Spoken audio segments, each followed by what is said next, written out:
The Dancing Mania by Justus Hecker, translated by Dr. Benjamin G. Babington. Chapter 1. The Dancing Mania in Germany and the Netherlands. Section 1. St. John's Dance. The effects of the Black Death had not yet subsided, and the graves of millions of its victims were scarcely closed, when a strange delusion arose in Germany, which took possession of the minds of men, and in spite of the divinity of our nature, hurried away body and soul into the magic circle of hellish superstition. It was a convulsion which, in the most extraordinary manner, infuriated the human frame, and excited the astonishment of contemporaries for more than 2 centuries, since which time it has never reappeared. It was called the Dance of St. John, or of St. Vitus, on account of the bacchantic leaps by which it was characterised, and which gave to those affected, whilst performing their wild dance, and screaming and foaming with fury, all the appearance of persons possessed. It did not remain confined to particular localities, but was propagated by the sight of the sufferers, like a demoniacal epidemic, over the whole of Germany and the neighbouring countries to the north west, which were already prepared for its reception by the prevailing opinions of the time. So early as the year 1374, assemblages of men and women were seen at Aix-la-Chapelle, who had come out of Germany, and who, united by one common delusion, exhibited to the public, both in the streets and in the churches, the following strange spectacle. They formed circles hand in hand, and appearing to have lost all control over their senses, continued dancing, regardless of the bystanders, for hours together in wild delirium, until at length they fell to the ground in a state of exhaustion. They then complained of extreme oppression, and groaned as if in the agonies of death, until they were swathed in cloths bound tightly round their waists, upon which they again recovered, and remained free from complaint until the next attack. This practice of swathing was resorted to on account of the tympany which followed these spasmodic ravings, but the bystanders frequently relieved patients in a less artificial manner, by thumping and trampling upon the parts affected. While dancing they neither saw nor heard, being insensible to external impressions through the senses, but were haunted by visions, their fancies conjuring up spirits, whose names they shrieked out, and some of them afterwards asserted that they felt as if they had been immersed in a stream of blood, which obliged them to leap so high. Others, during the paroxysm, saw the heavens open, and the Saviour enthroned with the Virgin Mary, according as the religious notions of the age were strangely and variously reflected in their imaginations. Where the disease was completely developed, the attack commenced with epileptic convulsions. Those affected fell to the ground senseless, panting and labouring for breath. They foamed at the mouth, and suddenly springing up, began their dance amidst strange contortions. Yet the malady doubtless made its appearance very variously, and was modified by temporary or local circumstances, whereof non-medical contemporaries but imperfectly noted the essential particulars, accustomed as they were to confound the observation of natural events with their notions of the world of spirits. It was but a few months ere this demoniacal disease had spread from Aix-la-Chapelle, where it appeared in July, over the neighbouring Netherlands. In Liège, Utrecht, Tongres, and many other towns of Belgium, the dancers appeared with garlands in their hair, and their waists girt with cloths, that they might, as soon as the paroxysm was over, receive immediate relief on the attack of the tympany. This bandage was, by the insertion of a stick, easily twisted tight. Many, however, obtained more relief from kicks and blows, which they found numbers of persons ready to administer; for wherever the dancers appeared, the people assembled in crowds to gratify their curiosity with the frightful spectacle. At length the increasing number of the affected excited no less anxiety than the attention that was paid to them. In towns and villages they took possession of the religious houses, processions were everywhere instituted on their account, and masses were said and hymns were sung, while the disease itself, of the demoniacal origin of which no one entertained the least doubt, excited everywhere astonishment and horror. In Liège the priests had recourse to exorcisms, and endeavoured by every means in their power to allay an evil which threatened so much danger to themselves; for the possessed, assembling in multitudes, frequently poured forth imprecations against them, and menaced their destruction.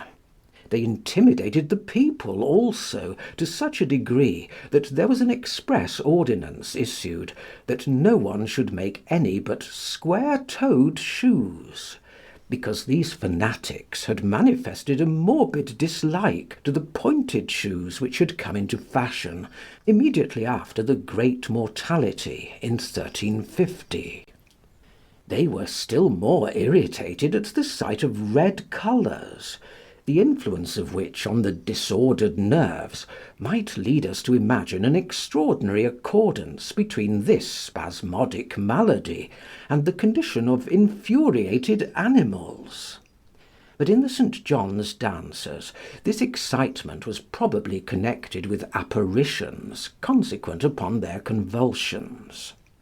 There were likewise some of them who were unable to endure the sight of persons weeping.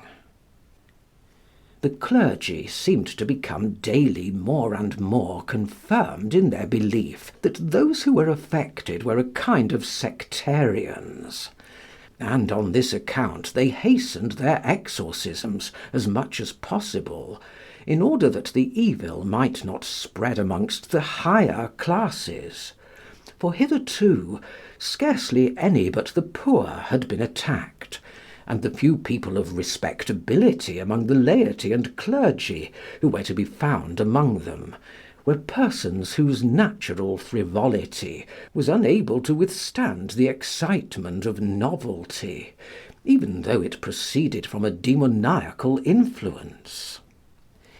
Some of the affected had indeed themselves declared, when under the influence of priestly forms of exorcism, that if the demons had been allowed only a few weeks more time, they would have entered the bodies of the nobility and princes, and through these have destroyed the clergy.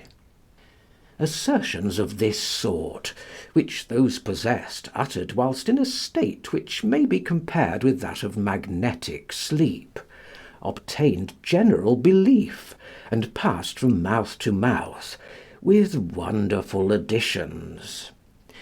The priesthood were on this account so much the more zealous in their endeavours to anticipate every dangerous excitement of the people, as if the existing order of things could have been seriously threatened by such incoherent ravings. Their exertions were effectual, for exorcism was a powerful remedy in the 14th century. Or it might be, perhaps, that this wild infatuation terminated in consequence of the exhaustion which naturally ensued from it. At all events, in the course of 10 or 11 months, the St. John's dancers were no longer to be found in any of the cities of Belgium. The evil, however, was too deeply rooted to give way altogether to such feeble attacks. A few months after this dancing malady had made its appearance at Aix-la-Chapelle, it broke out at Cologne, where the number of those possessed amounted to more than 500, and about the same time at Metz, the streets of which place are said to have been filled with 1,100 dancers. Peasants left their ploughs, mechanics their workshops, housewives their domestic duties, to join the wild revels, and this rich commercial city became the scene of the most ruinous disorder. Secret desires were excited, and but too often found opportunities for wild enjoyment, and numerous beggars, stimulated by vice and misery, availed themselves of this new complaint to gain a temporary livelihood. Girls and boys quitted their parents, and servants their masters, to amuse themselves at the dances of those possessed, and greedily imbibed the poison of mental infection. Above 100 unmarried women were seen raving about in consecrated and unconsecrated places, and the consequences were soon perceived. Gangs of idle vagabonds, who understood how to imitate to the life the gestures and convulsions of those really affected, roved from place to place, seeking maintenance and adventures, and thus, wherever they went, spreading this disgusting spasmodic disease like a plague. For in maladies of this kind, the susceptible are infected as easily by the appearance as by the reality. At last it was found necessary to drive away these mischievous guests, who were equally inaccessible to the exorcisms of the priests and the remedies of the physicians. It was not, however, until after 4 months that the Rhenish cities were able to suppress these impostures, which had so alarmingly increased the original evil. In the meantime, when once called into existence, the plague crept on, and found abundant food in the tone of thought which prevailed in the 14th and 15th centuries, and even, though in a minor degree, throughout the 16th and 17th, causing a permanent disorder of the mind, and exhibiting in those cities to whose inhabitants it was a novelty, scenes as strange as they were detestable. End of chapter 1, section 1.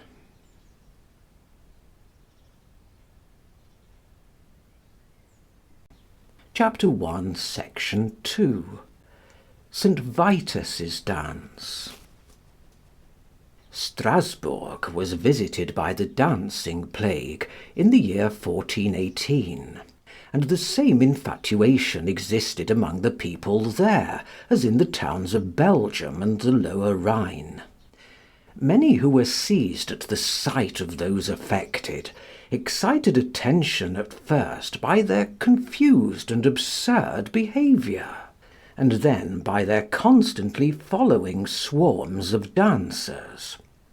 These were seen day and night passing through the streets, accompanied by musicians playing on bagpipes, and by innumerable spectators attracted by curiosity, to which were added anxious parents and relations, who came to look after those among the misguided multitude who belonged to their respective families. Imposture and profligacy played their part in this city also, but the morbid delusion itself seems to have predominated. On this account, religion could only bring provisional aid, and therefore the town council benevolently took an interest in the afflicted.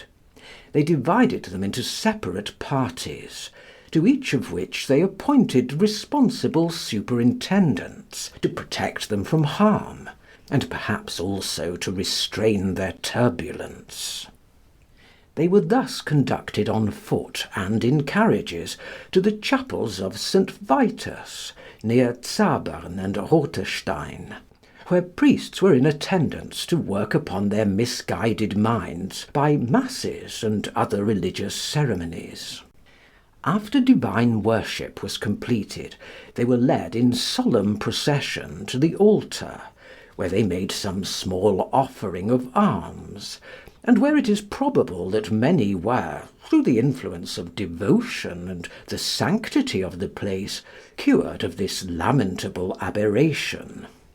It is worthy of observation, at all events, that the Dancing Mania did not recommence at the altars of the saint, and that from him alone assistance was implored, and through his miraculous interposition a cure was expected which was beyond the reach of human skill. The personal history of St. Vitus is by no means important in this matter. He was a Sicilian youth, who, together with Modestus and Crescentia, suffered martyrdom at the time of the persecution of the Christians under Diocletian, in the year 303. The legends respecting him are obscure, and he would certainly have been passed over without notice among the innumerable apocryphal martyrs of the first centuries, had not the transfer of his body to Saint Denis, and thence, in the year 836, to Corvey, raised him to a higher rank. From this time forth, it may be supposed that many miracles were manifested at his new sepulchre, which were of essential service in confirming the Roman faith among the Germans, and St. Vitus was soon ranked among the 14 saintly helpers, Nothelfer or Apotheker. His altars were multiplied, and the people had recourse to them in all kinds of distresses, and revered him as a powerful intercessor. As the worship of these saints was, however, at that time stripped of all historical connections, which were purposely obliterated by the priesthood, a legend was invented at the beginning of the 15th century, or perhaps even so early as the 14th, that St. Vitus had, just before he bent his neck to the sword, prayed to God that he might protect from the Dancing Mania all those who should solemnize the day of his commemoration, and fast upon its eve, and that thereupon a voice from heaven was heard, saying, "Vitus, thy prayer is accepted." Thus St. Vitus became the patron saint of those afflicted with the dancing plague, as St. Martin of Tours was at one time the succourer of persons in smallpox, St. Antonius of those suffering under the hellish fire, and as St. Margaret was the Juno Lucina of puerperal women. End of chapter 1, section 2.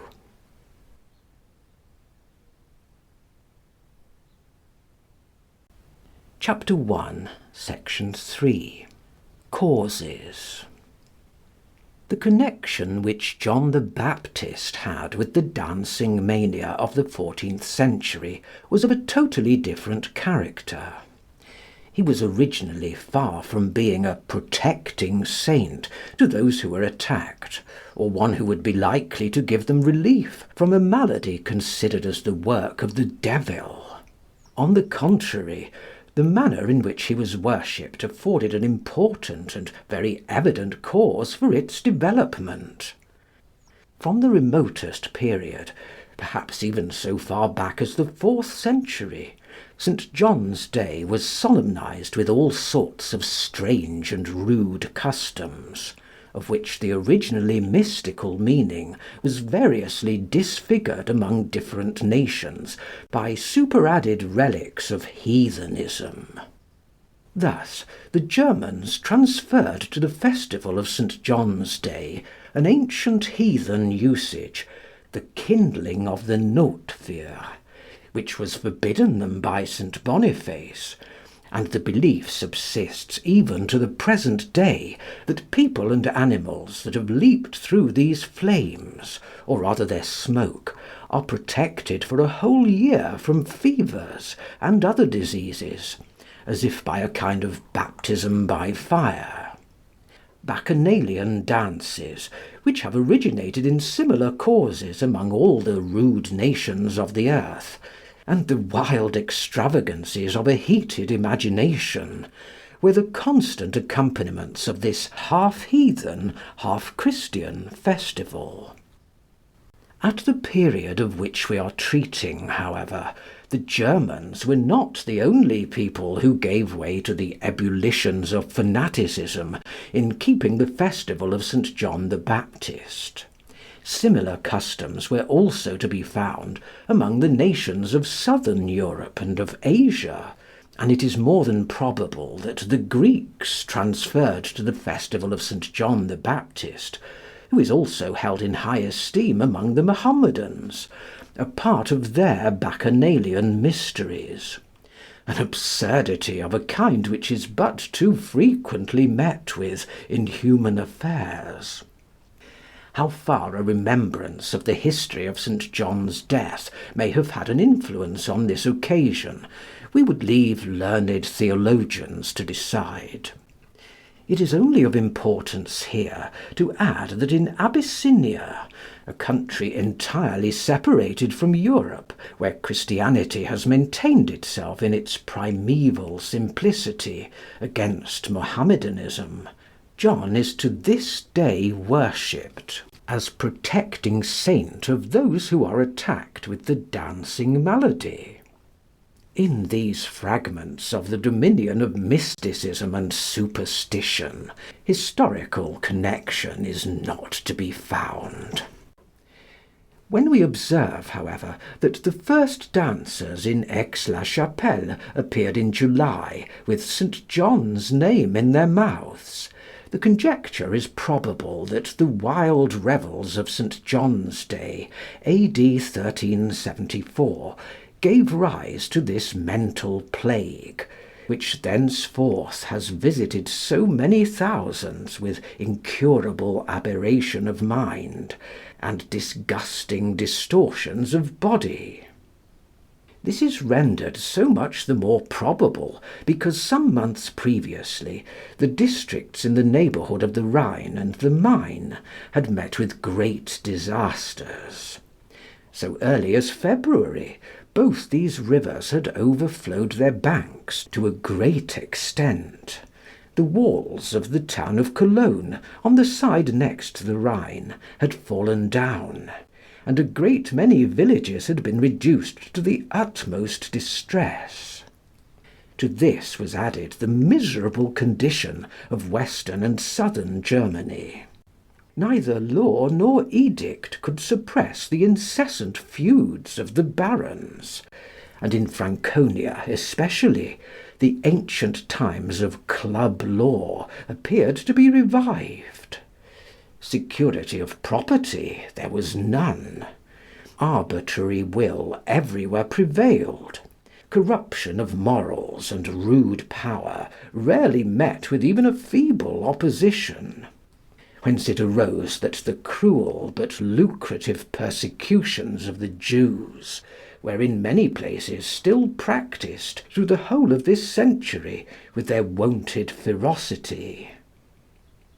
Thus, throughout the western parts of Germany, and especially in the districts bordering on the Rhine, there was a wretched and oppressed populace, And if we take into consideration that among their numerous bands many wandered about whose consciences were tormented with the recollection of the crimes which they had committed during the prevalence of the Black Plague, we shall comprehend how their despair sought relief in the intoxication of an artificial delirium.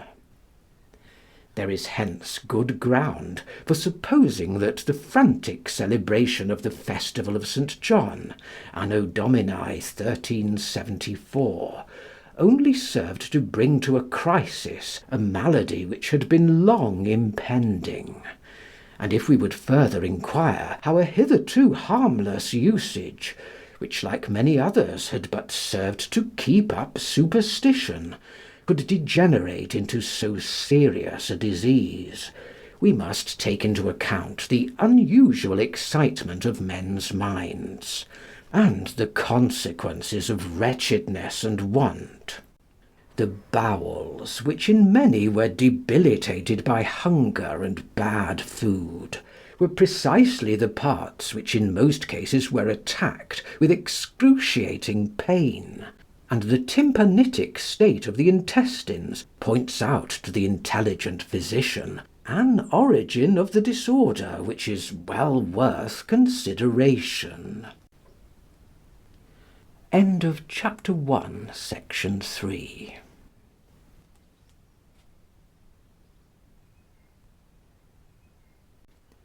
Chapter 1, section 4. More ancient dancing plagues.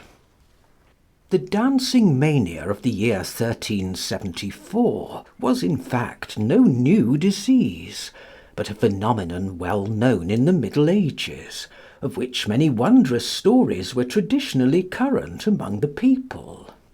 In the year 1237, upwards of 100 children were said to have been suddenly seized with this disease at Erfurt, and to have proceeded dancing and jumping along the road to Arnstadt. When they arrived at that place, they fell exhausted to the ground, and according to an account of an old chronicle, many of them, after they were taken home by their parents, died, and the rest remained affected to the end of their lives with a permanent tremor. Another occurrence was related to have taken place on the Moselle Bridge at Utrecht, on the 17th day of June, A.D. 1278, when 200 fanatics began to dance, and would not desist until a priest passed, who was carrying the host to a person that was sick, upon which, as if in punishment of their crime, the bridge gave way, and they were all drowned. A similar event also occurred so early as the year 1027, near the convent church of Kolbich, not far from Bernburg. According to an oft-repeated tradition, 18 peasants, some of whose names are still preserved, are said to have disturbed divine service on Christmas Eve by dancing and brawling in the churchyard, whereupon the priest, Ruprecht, inflicted a curse upon them, that they should dance and scream for a whole year without ceasing.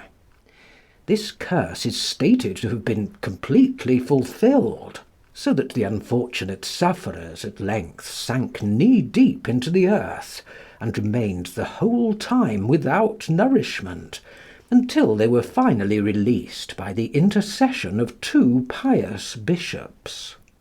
It is said that upon this they fell into a deep sleep, which lasted 3 days, and that 4 of them died, the rest continuing to suffer all their lives from a trembling of their limbs. It is not worth while to separate what may have been true and what the addition of crafty priests in this strangely distorted story. It is sufficient that it was believed, and related with astonishment and horror throughout the Middle Ages, so that when there was any exciting cause for this delirious raving and wild rage for dancing, it failed not to produce its effects upon men whose thoughts were given up to a belief in wonders and apparitions. This disposition of mind, altogether so peculiar to the Middle Ages, and which, happily for mankind, has yielded to an improved state of civilisation and the diffusion of popular instruction, accounts for the origin and long duration of this extraordinary mental disorder. The good sense of the people recoiled with horror and aversion from this heavy plague, which, whenever malevolent persons wished to curse their bitterest enemies and adversaries, was long after used as a malediction. The indignation also that was felt by the people at large against the immorality of the age was proved by their ascribing this frightful affliction to the inefficacy of baptism by unchaste priests, as if innocent children were doomed to atone in after years for this desecration of the sacrament administered by unholy hands. We have already mentioned what perils the priests in the Netherlands incurred from this belief. They now indeed endeavoured to hasten their reconciliation with the irritated, and at that time very degenerate people, by exorcisms, which with some procured them greater respect than ever, because they thus visibly restored thousands of those who were affected. In general, however, there prevailed a want of confidence in their efficacy, and then the sacred rites had as little power in arresting the progress of this deeply rooted malady as the prayers and holy services subsequently had at the altars of the greatly revered martyr St. Vitus. We may therefore ascribe it to accident merely, and to a certain aversion to this demoniacal disease, which seemed to lie beyond the reach of human skill, that we meet with but few and imperfect notices of the St. Vitus's dance in the second half of the 15th century. The highly coloured descriptions of the 16th century contradict the notion that this mental plague had in any degree diminished in its severity, and not a single fact is to be found which supports the opinion that any one of the essential symptoms of the disease, not even excepting the tympany, had disappeared, or that the disorder itself had become milder in its attacks. The physicians never, as it seems, throughout the whole of the 15th century, undertook the treatment of the dancing mania, which, according to the prevailing notions, appertained exclusively to the servants of the Church.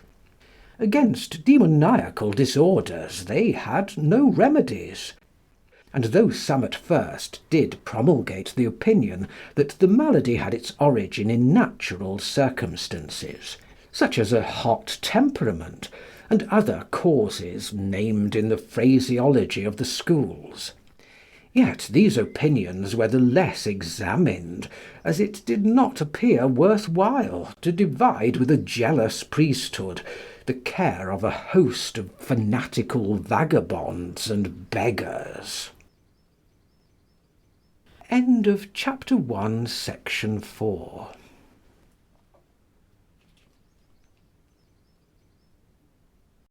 Chapter 1, Section 5. Physicians. It was not until the beginning of the 16th century that the St. Vitus's dance was made the subject of medical research, and stripped of its unhallowed character as a work of demons. This was effected by Paracelsus, that mighty but as yet scarcely comprehended reformer of medicine, whose aim it was to withdraw diseases from the pale of miraculous interpositions and saintly influences, and explain their causes upon principles deduced from his knowledge of the human frame.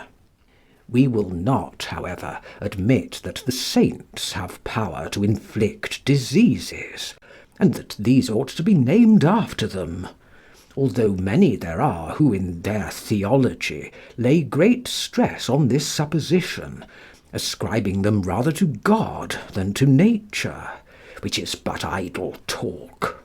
We dislike such nonsensical gossip as is not supported by symptoms, but only by faith, a thing which is not human, whereon the gods themselves set no value.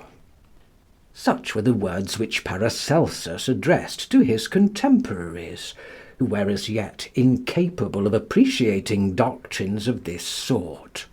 For the belief in enchantment still remained everywhere unshaken, and faith in the world of spirits still held men's minds in so close a bondage that thousands were, according to their own conviction, given up as a prey to the devil, while at the command of religion as well as of law countless piles were lighted, by the flames of which human society was to be purified.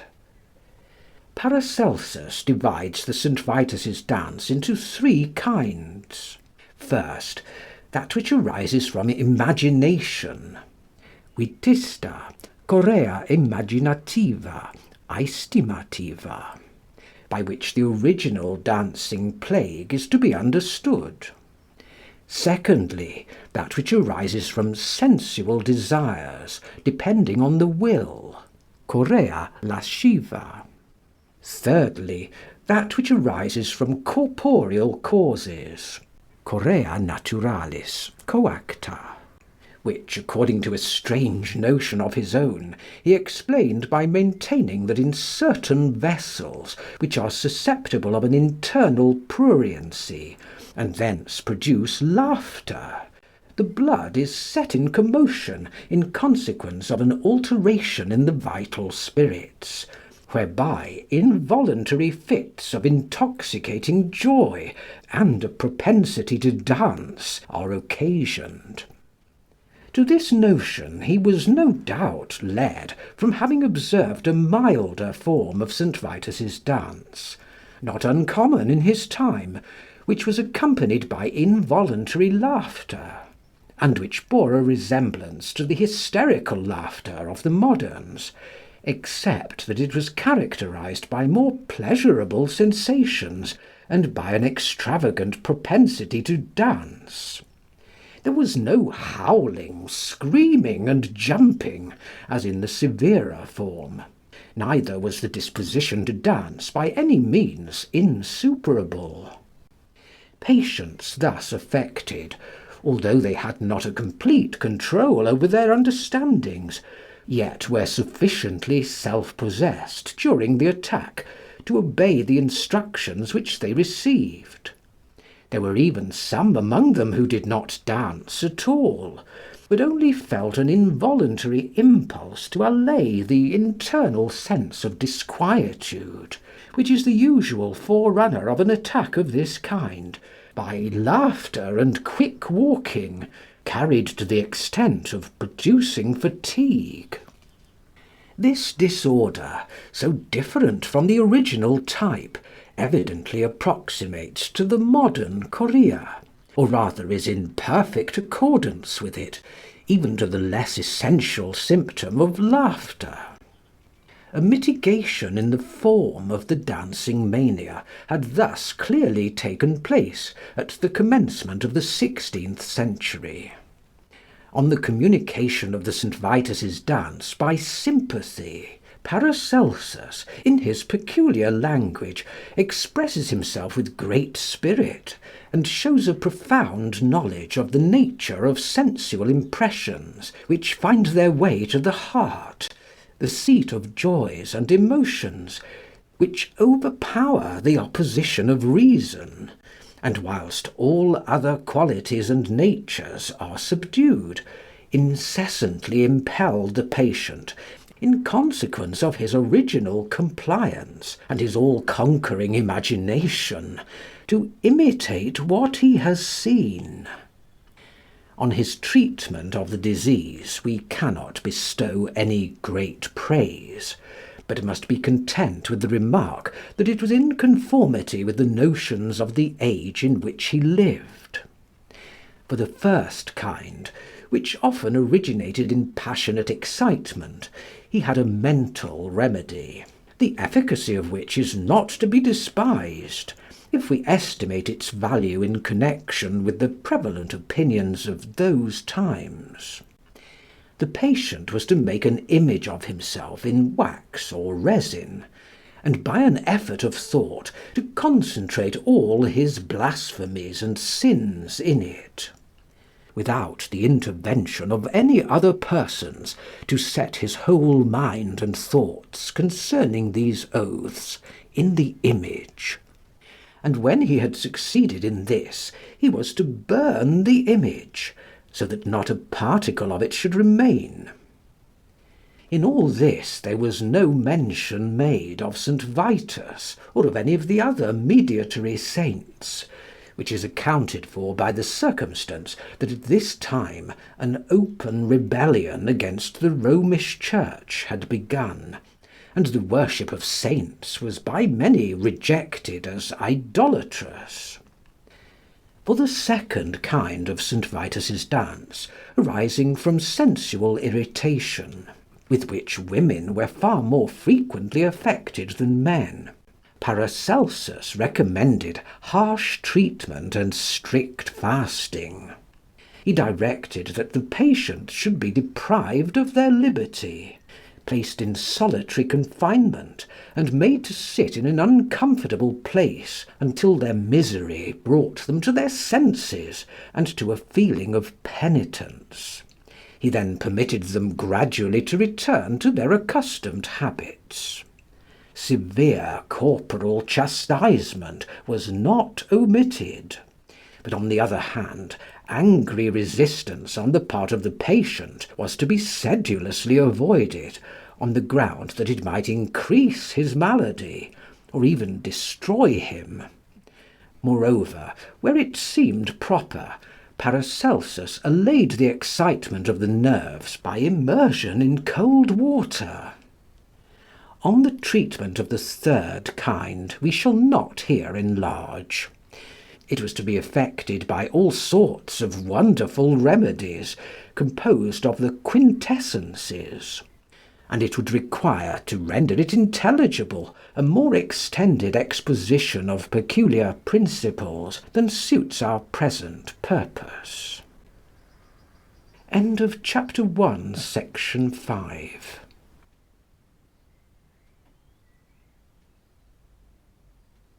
Chapter 1, Section 6. Decline and termination of the dancing plague. About this time the St. Vitus's dance began to decline, so that milder forms of it appeared more frequently, while the severer cases became more rare, and even in these some of the more important symptoms gradually disappeared. Paracelsus makes no mention of the tympanites as taking place after the attacks, although it may occasionally have occurred; and Schenk von Grafenberg, a celebrated physician of the latter half of the 16th century, speaks of this disease as having been frequent only in the time of his forefathers. His descriptions, however, are applicable to the whole of that century and to the close of the 15th. The St. Vitus's dance attacked people of all stations, especially those who led a sedentary life, such as shoemakers and tailors; but even the most robust peasants abandoned their labours in the fields, as if they were possessed by evil spirits, and thus those affected were seen assembling indiscriminately, from time to time, at certain appointed places, and, unless prevented by the lookers on, continuing to dance without intermission until their very last breath was expended. Their fury and extravagance of demeanour so completely deprived them of their senses, that many of them dashed their brains out against the walls and corners of buildings, or rushed headlong into rapid rivers where they found a watery grave. Roaring and foaming as they were, the bystanders could only succeed in restraining them by placing benches and chairs in their way, so that by the high leaps they were thus tempted to take, their strength might be exhausted. As soon as this was the case, they fell as it were lifeless to the ground, and by very slow degrees again recovered their strength. Many there were who even with all this exertion had not expended the violence of the tempest which raged within them, but awoke with newly revived powers, and again mixed with the crowd of dancers, until at length the violent excitement of their disordered nerves was allayed by the great involuntary exertion of their limbs, and the mental disorder was calmed by the extreme exhaustion of the body.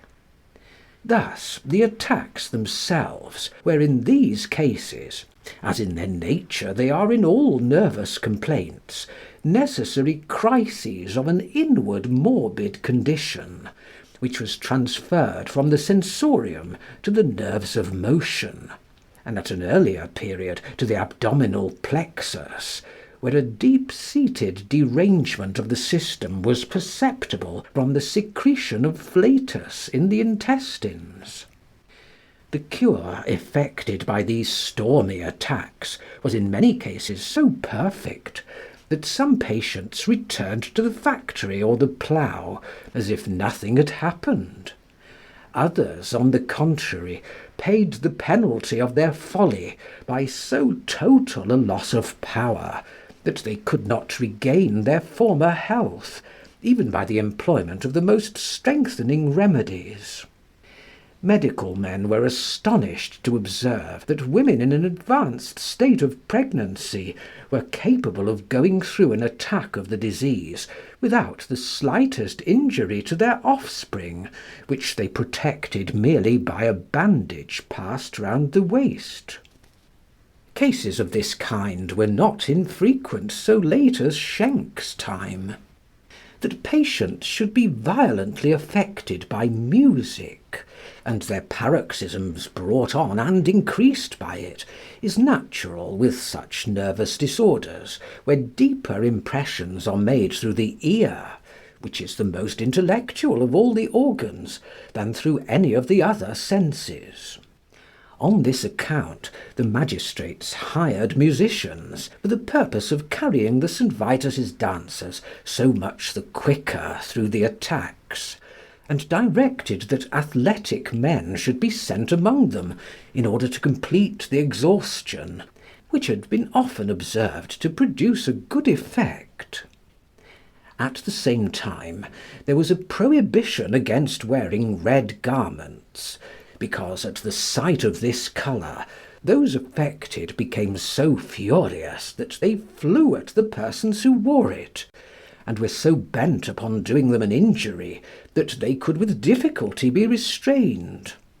They frequently tore their own clothes whilst in the paroxysm, and were guilty of other improprieties, so that the more opulent employed confidential attendants to accompany them, and to take care that they did no harm either to themselves or others. This extraordinary disease was, however, so greatly mitigated in Schenck's time, that the St. Vitus's dancers had long ceased to stroll from town to town, and that a physician like Paracelsus makes no mention of the tympanitic inflation of the bowels. Moreover, most of those affected were only annually visited by attacks, and the occasion of them was so manifestly referable to the prevailing notions of that period, that if the unqualified belief in the supernatural agency of saints could have been abolished, they would not have had any return of the complaint. Throughout the whole of June, prior to the festival of St. John, patients felt a disquietude and restlessness which they were unable to overcome. They were dejected, timid, and anxious, wandered about in an unsettled state, being tormented with twitching pains which seized them suddenly in different parts, and eagerly expected the eve of St. John's Day, in the confident hope that by dancing at the altars of this saint, or of St. Vitus, for in the Breisgau aid was equally sought from both, they would be freed from all their sufferings. This hope was not disappointed, and they remained for the rest of the year exempt from any further attack, after having thus, by dancing and raving for 3 hours, satisfied an irresistible demand of nature. There were at that period 2 chapels in the Breisgau visited by the St. Vitus's dancers, namely the chapel of St. Vitus at Bissen, near Breisach, and that of St. John, near Wasenweiler, and it is probable that in the south-west of Germany the disease was still in existence in the 17th century. However, it grew every year more rare, so that at the beginning of the 17th century it was observed only occasionally in its ancient form. Thus, in the spring of the year 1623, G. Horst saw some women who annually performed a pilgrimage to St. Vitus's chapel at Drefelhausen, near Weissenstein, in the territory of Ulm, that they might wait for their dancing fit there, in the same manner as those in the Breisgau did, according to Schenk's account. They were not satisfied, however, with a dance of 3 hours' duration, but continued day and night in a state of mental aberration, like persons in an ecstasy, until they fell exhausted to the ground, and when they came to themselves again, they felt relieved from a distressing uneasiness and painful sensation of weight in their bodies, of which they had complained for several weeks prior to St. Vitus's day. After this commotion they remained well for the whole year, and such was their faith in the protecting power of the saint that one of them had visited this shrine at Drefelhausen more than 20 times, and another had already kept the saint's day for the 32nd time at this sacred station. The dancing fit itself was excited here, as it probably was in other places, by music, from the effects of which the patients were thrown into a state of convulsion. Many concurrent testimonies serve to show that music generally contributed much to the continuance of the St. Vitus's dance, originated and increased its paroxysms, and was sometimes the cause of their mitigation. So early as the 14th century, the swarms of St. John's dancers were accompanied by minstrels playing upon noisy instruments, who roused their morbid feelings, and it may readily be supposed that by the performance of lively melodies, and the stimulating effects which the shrill tones of fifes and trumpets would produce, a paroxysm that was perhaps but slight in itself might in many cases be increased to the most outrageous fury, such as in later times was purposely induced in order that the force of the disease might be exhausted by the violence of its attack. Moreover, by means of intoxicating music, a kind of demoniacal festival for the rude multitude was established, which had the effect of spreading this unhappy malady wider and wider.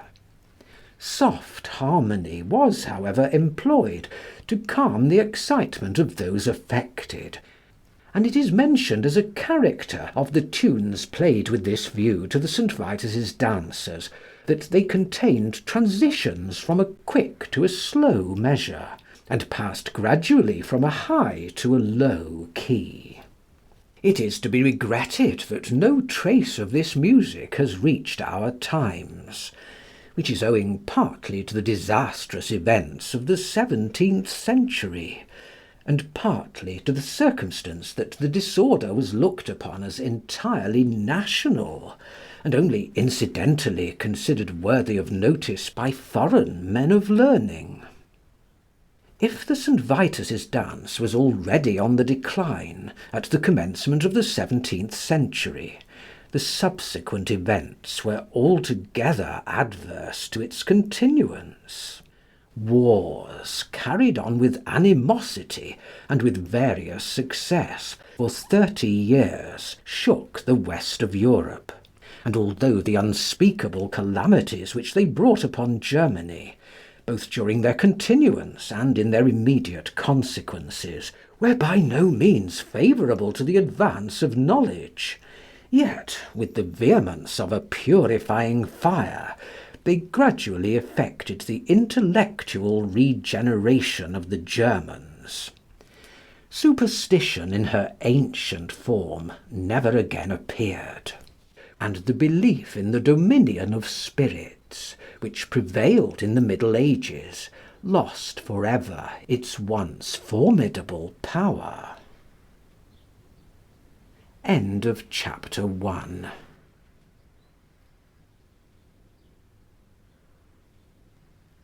Chapter 2, section 1. Tarantism. It was of the utmost advantage to the St. Vitus's dancers that they made choice of a favourite patron saint, for, not to mention that people were inclined to compare them to the possessed with evil spirits described in the Bible, and thence to consider them as innocent victims to the power of Satan, the name of their great intercessor recommended them to general commiseration, and a magic boundary was thus set to every harsh feeling which might otherwise have proved hostile to their safety. Other fanatics were not so fortunate, being often treated with the most relentless cruelty, whenever the notions of the Middle Ages either excused or commanded it as a religious duty. Thus, passing over the innumerable instances of the burning of witches, who were after all only labouring under a delusion, the Teutonic knights in Prussia not unfrequently condemned those maniacs to the stake who imagined themselves to be metamorphosed into wolves, an extraordinary species of insanity which, having existed in Greece before our era, spread in process of time over Europe, so that it was communicated not only to the Romaic but also to the German and Sarmatian nations, and descended from the ancients as a legacy of affliction to posterity.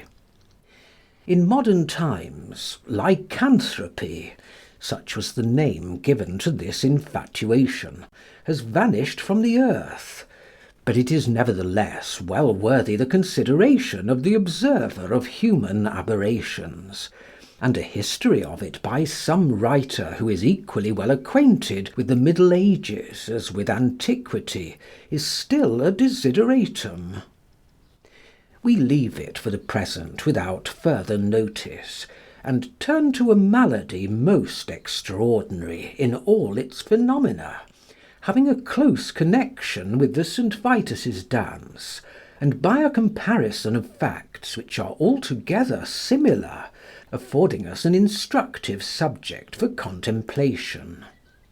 We allude to the disease called tarantism, which made its first appearance in Apulia, and thence spread over the other provinces of Italy, where during some centuries it prevailed as a great epidemic. In the present times it has vanished, or at least has lost altogether its original importance, like the St. Vitus's dance, lycanthropy, and witchcraft. End of chapter 2, section 1.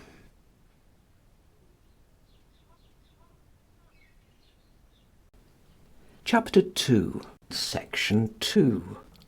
Most ancient traces. Causes. The learned Nicholas Perotti gives the earliest account of this strange disorder. Nobody had the least doubt that it was caused by the bite of the tarantula, a ground spider common in Apulia, and the fear of this insect was so general that its bite was in all probability much oftener imagined, or the sting of some other kind of insect mistaken for it, than actually received. The word tarantula is apparently the same as tarantula, a name given by the Italians to the stellio of the old Romans, which was a kind of lizard, said to be poisonous, and invested by credulity with such extraordinary qualities, that, like the serpent of the Mosaic account of the creation, it personified in the imaginations of the vulgar the notion of cunning, so that even the jurists designated a cunning fraud by the appellation of a stellionatus. Perotti expressly assures us that this reptile was called by the Romans tarantula, and since he himself, who was one of the most distinguished authors of his time, strangely confounds spiders and lizards together, so that he considers the Apulian tarantula, which he ranks among the class of spiders, to have the same meaning as the kind of lizard called ascalabotes, it is the less extraordinary that the unlearned country people of Apulia should confound the much dreaded ground spider with the fabulous star lizard, and appropriate to the one the name of the other.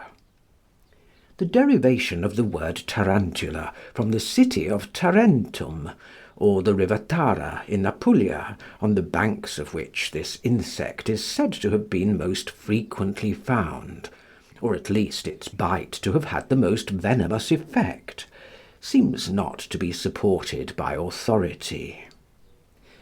So much for the name of this famous spider, which, unless we are greatly mistaken, throws no light whatever upon the nature of the disease in question. Naturalists who, possessing a knowledge of the past, should not misapply their talents by employing them in establishing the dry distinction of forms, would find here much that calls for research, and their efforts would clear up many a perplexing obscurity. Perotti states that the tarantula, that is, the spider so called, was not met with in Italy in former times, but that in his day it had become common, especially in Apulia, as well as in some other districts. He deserves, however, no great confidence as a naturalist, notwithstanding his having delivered lectures in Bologna on medicine and other sciences. He at least has neglected to prove his assertion, which is not borne out by any analogous phenomenon observed in modern times with regard to the history of the spider species. It is by no means to be admitted that the tarantula did not make its appearance in Italy before the disease ascribed to its bite became remarkable, even though tempests more violent than those unexampled storms which arose at the time of the Black Death in the middle of the 14th century had set the insect world in motion. For the spider is little, if at all, susceptible of those cosmical influences which at times multiply locusts and other winged insects to a wonderful extent, and compel them to migrate.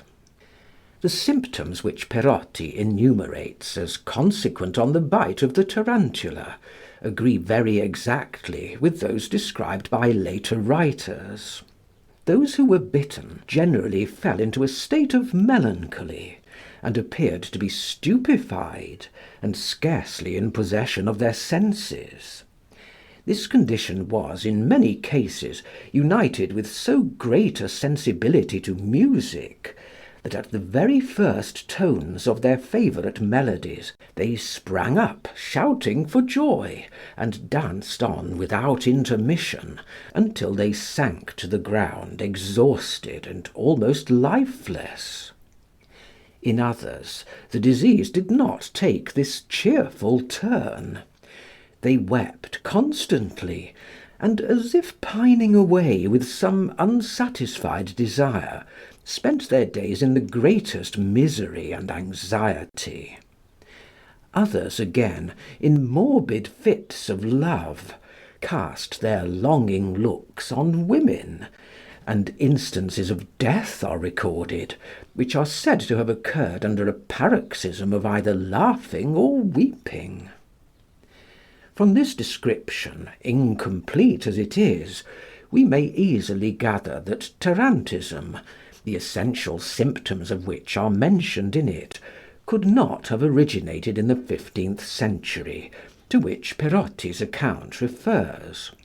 For that author speaks of it as a well-known malady, and states that the omission to notice it by older writers was to be ascribed solely to the want of education in Apulia, the only province probably where the disease at that time prevailed. A nervous disorder that had arrived at so high a degree of development must have been long in existence, and doubtless had required an elaborate preparation by the concurrence of general causes. The symptoms which followed the bite of venomous spiders were well known to the ancients, and had excited the attention of their best observers, who agree in their descriptions of them. It is probable that among the numerous species of their phalangium, the Apulian tarantula is included, but it is difficult to determine this point with certainty, more especially because in Italy the tarantula was not the only insect which caused this nervous affection, similar results being likewise attributed to the bite of the scorpion. Lividity of the whole body, as well as of the countenance, difficulty of speech, tremor of the limbs, icy coldness, pale urine, depression of spirits, headache, a flow of tears, nausea, vomiting, sexual excitement, flatulence, syncope, dysuria, watchfulness, lethargy, even death itself, were cited by them as the consequences of being bitten by venomous spiders, and they made little distinction as to their kinds. To these symptoms we may add the strange rumour, repeated throughout the Middle Ages, that persons who were bitten ejected by the bowels and kidneys, and even by vomiting, substances resembling a spider's web.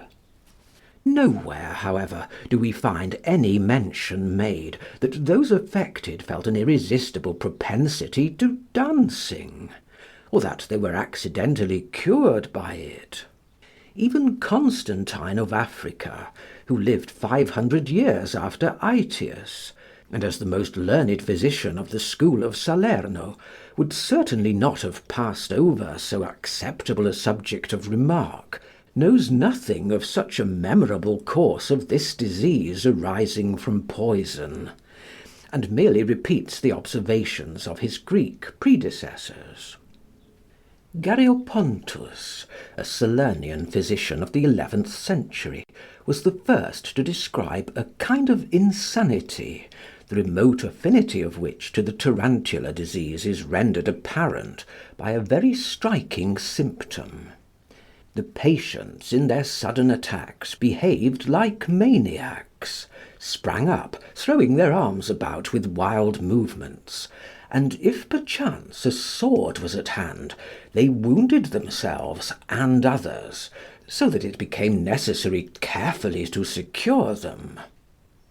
They imagined that they heard voices and various kinds of sounds, and if during this state of illusion the tones of a favourite instrument happened to catch their ear, they commenced a spasmodic dance, or ran with the utmost energy which they could muster until they were totally exhausted.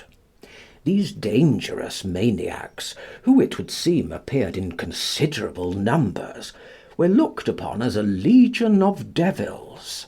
But on the causes of their malady this obscure writer adds nothing further than that he believes, oddly enough, that it may sometimes be excited by the bite of a mad dog. He calls the disease anteneasmus, by which is meant, no doubt, the enthusiasmus of the Greek physicians. We cite this phenomenon as an important forerunner of tarantism, under the conviction that we have thus added to the evidence that the development of this latter must have been founded on circumstances which existed from the 12th to the end of the 14th century. For the origin of tarantism itself is referable with the utmost probability to a period between the middle and the end of this century, and consequently contemporaneous with that of the St. Vitus's dance, 1374. The influence of the Roman Catholic religion, connected as this was in the Middle Ages with the pomp of processions, with public exercises of penance, and with innumerable practices which strongly excited the imaginations of its votaries, certainly brought the mind to a very favourable state for the reception of a nervous disorder. Accordingly, so long as the doctrines of Christianity were blended with so much mysticism, these unhallowed disorders prevailed to an important extent, and even in our own days we find them propagated with the greatest facility where the existence of superstition produces the same effect in more limited districts as it once did among whole nations. But this is not all. Every country in Europe, and Italy perhaps more than any other, was visited during the Middle Ages by frightful plagues, which followed each other in such quick succession that they gave the exhausted people scarcely any time for recovery.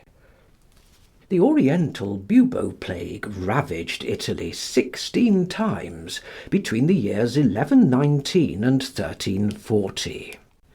Smallpox and measles were still more destructive than in modern times, and recurred as frequently. St. Anthony's fire was the dread of town and country, and that disgusting disease, the leprosy, which in consequence of the Crusades spread its insinuating poison in all directions, snatched from the paternal hearth innumerable victims who, banished from human society, pined away in lonely huts, whither they were accompanied only by the pity of the benevolent and their own despair. All these calamities, of which the moderns have scarcely retained any recollection, were heightened to an incredible degree by the Black Death, which spread boundless devastation and misery over Italy. Men's minds were everywhere morbidly sensitive, and as it happened with individuals, whose senses, when they are suffering under anxiety, become more irritable, so that trifles are magnified into objects of great alarm, and slight shocks which would scarcely affect the spirits when in health, gave rise in them to severe diseases, so was it with this whole nation, at all times so alive to emotions, and at that period so sorely oppressed with the horrors of death. The bite of venomous spiders, or rather the unreasonable fear of its consequences, excited at such a juncture, though it could not have done so at an earlier period, a violent nervous disorder, which, like St. Vitus's dance in Germany, spread by sympathy, increasing in severity as it took a wider range, and still further extending its ravages from its long continuance. Thus, From the middle of the 14th century, the Furies of the dance brandished their scourge over afflicted mortals, and music, for which the inhabitants of Italy now probably for the first time manifested susceptibility and talent, became capable of exciting ecstatic attacks in those affected, and then furnished the magical means of exorcising their melancholy. End of chapter 2, section 2.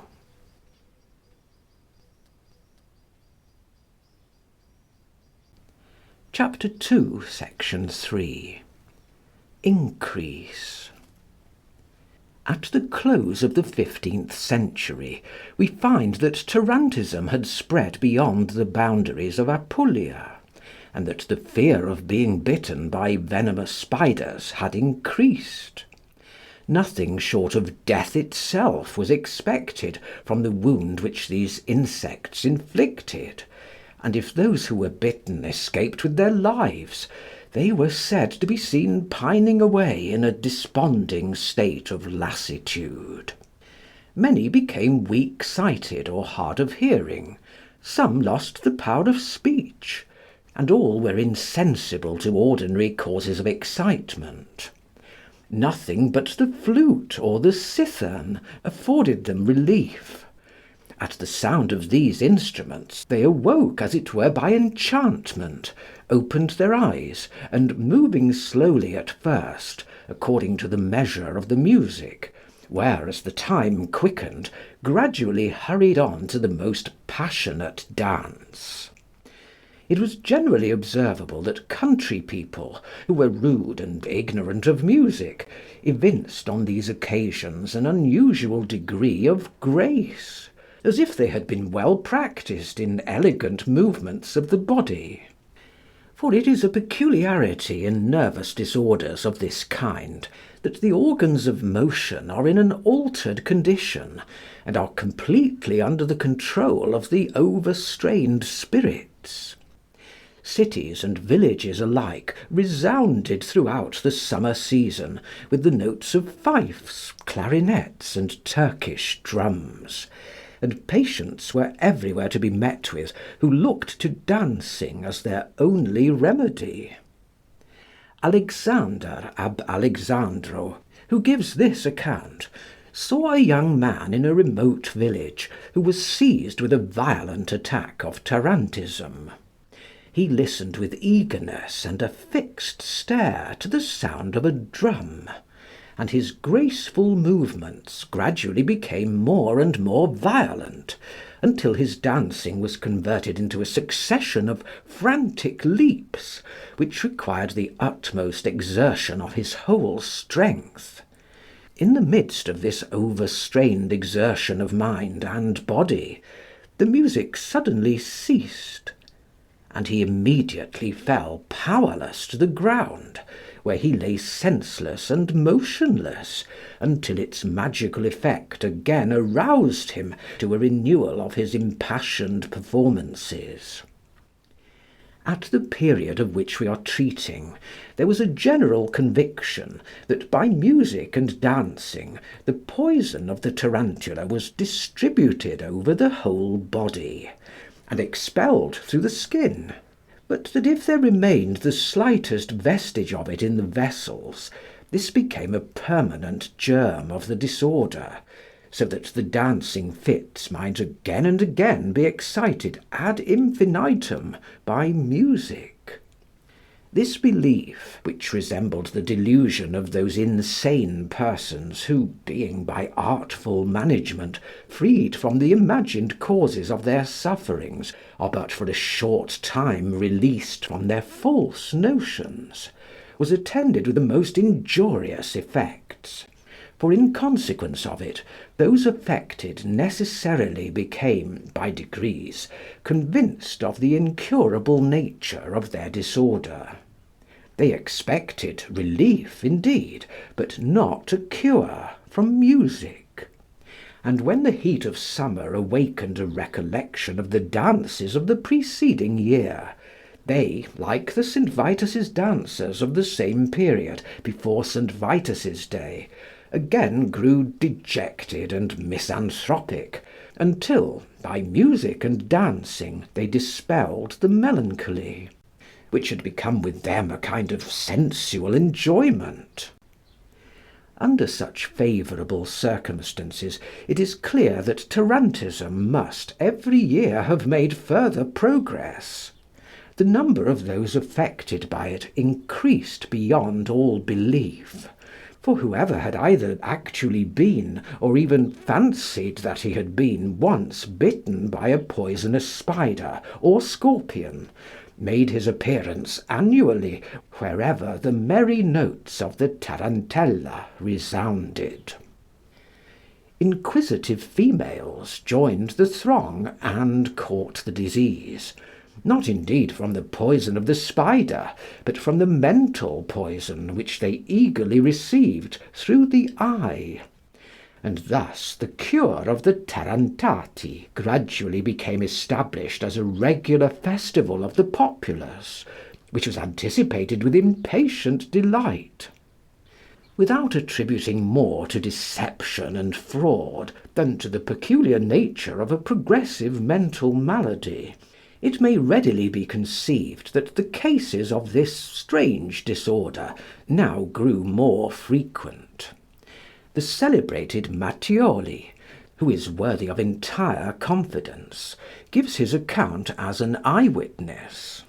He saw the same extraordinary effects produced by music as Alexandro, for however tortured with pain, however hopeless of relief the patients appeared, as they lay stretched on the couch of sickness, at the very first sounds of those melodies which made an impression on them, but this was the case only with the tarantellas composed expressly for the purpose, they sprang up as if inspired with new life and spirit, and unmindful of their disorder, began to move in measured gestures, dancing for hours together without fatigue, until, covered with a kindly perspiration, they felt a salutary degree of lassitude, which relieved them for a time at least, perhaps even for a whole year, from their defection and oppressive feeling of general indisposition.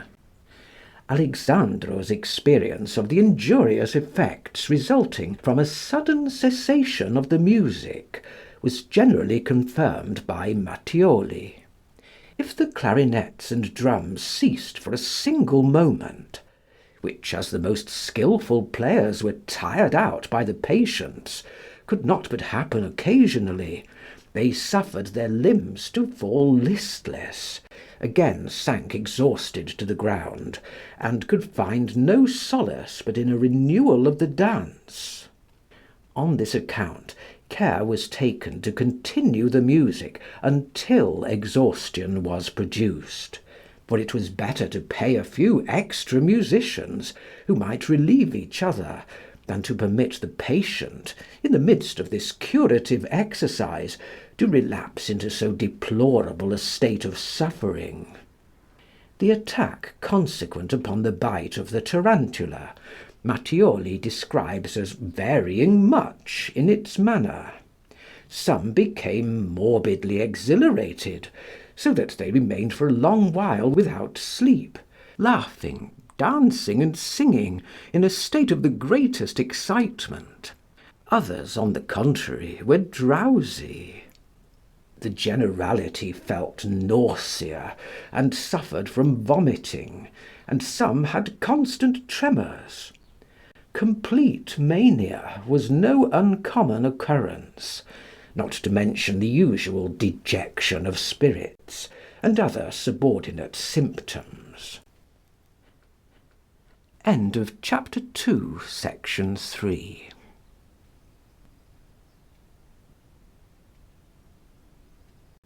Chapter 2, Section 4. Idiosyncrasies. Music. unaccountable emotions, strange desires, and morbid sensual irritations of all kinds, were as prevalent as in the St. Vitus's dance, and similar great nervous maladies.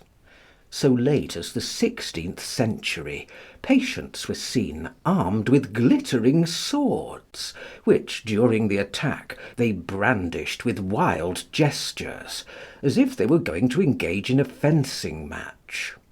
Even women scorned all female delicacy, and adopting this impassioned demeanour, did the same. And this phenomenon, as well as the excitement which the tarantula dancers felt at the sight of anything with metallic lustre, was quite common up to the period when, in modern times, the disease disappeared.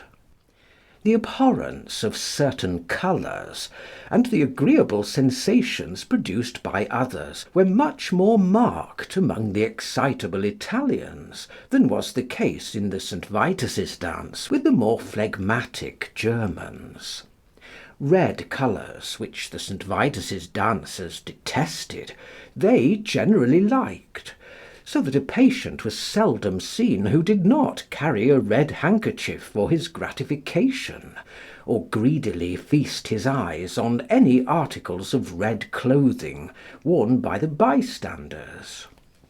Some preferred yellow, others black colours, of which an explanation was sought, according to the prevailing notions of the times, in the difference of temperaments.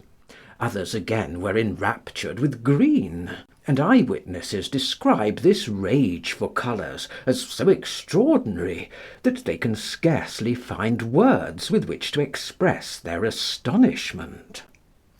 No sooner did the patients obtain a sight of the favourite colour than, new as the impression was, they rushed like infuriated animals towards the object, devoured it with their eager looks, kissed and caressed it in every possible way, and gradually resigning themselves to softer sensations, adopted the languishing expression of enamoured lovers, and embraced the handkerchief, or whatever other article it might be which was presented to them, with the most intense ardour, while the tears streamed from their eyes, as if they were completely overwhelmed by the inebriating impression on their senses.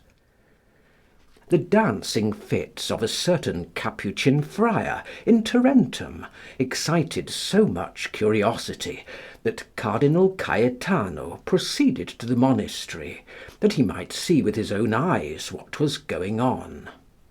As soon as the monk, who was in the midst of his dance, perceived the spiritual prince clothed in his red garments, he no longer listened to the tarantella of the musicians, but with strange gestures endeavoured to approach the cardinal, as if he wished to count the very threads of his scarlet robe, and to allay his intense longing by its odour.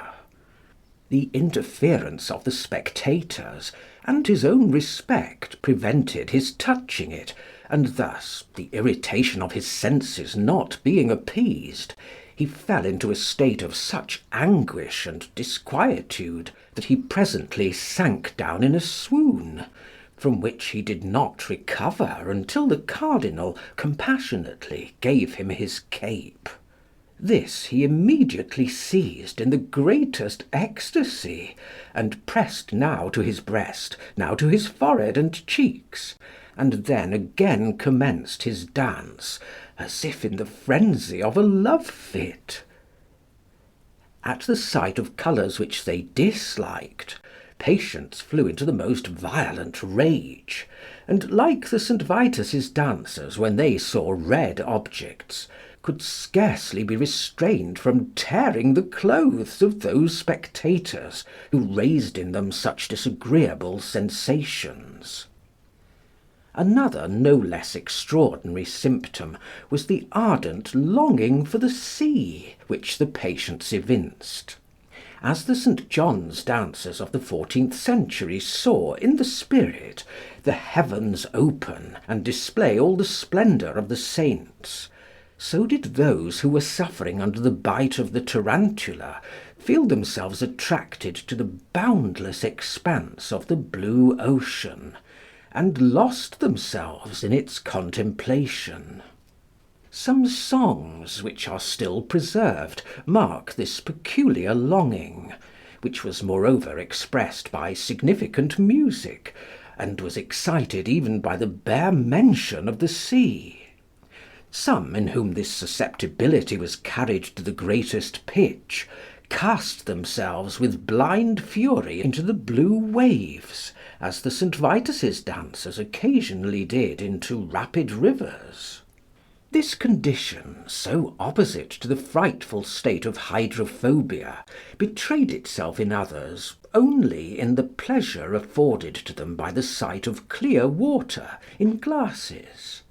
These they bore in their hands while dancing, exhibiting at the same time strange movements, and giving way to the most extravagant expressions of their feeling. They were delighted also when, in the midst of the space allotted for this exercise, more ample vessels, filled with water and surrounded by rushes and water plants, were placed, in which they bathed their heads and arms with evident pleasure.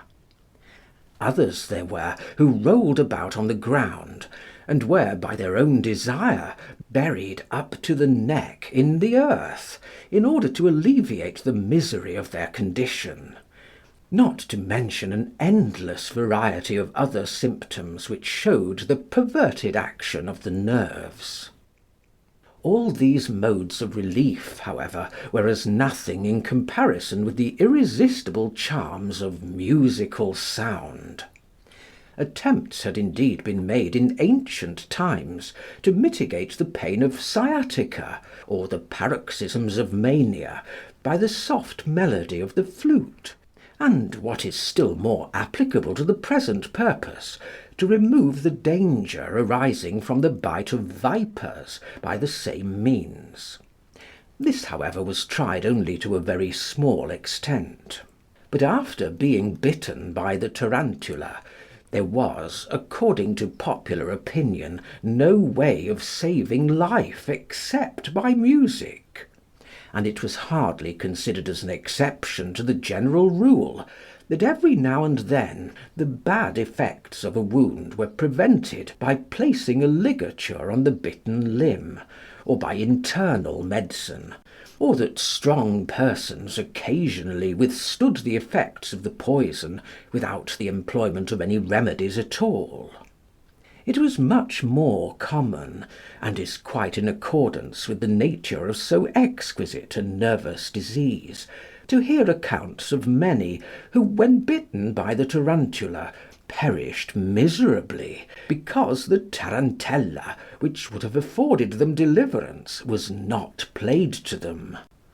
It was customary, therefore, so early as the commencement of the 17th century, for whole bands of musicians to traverse Italy during the summer months, and, what is quite unexampled either in ancient or modern times, the cure of the tarantati in the different towns and villages was undertaken on a grand scale.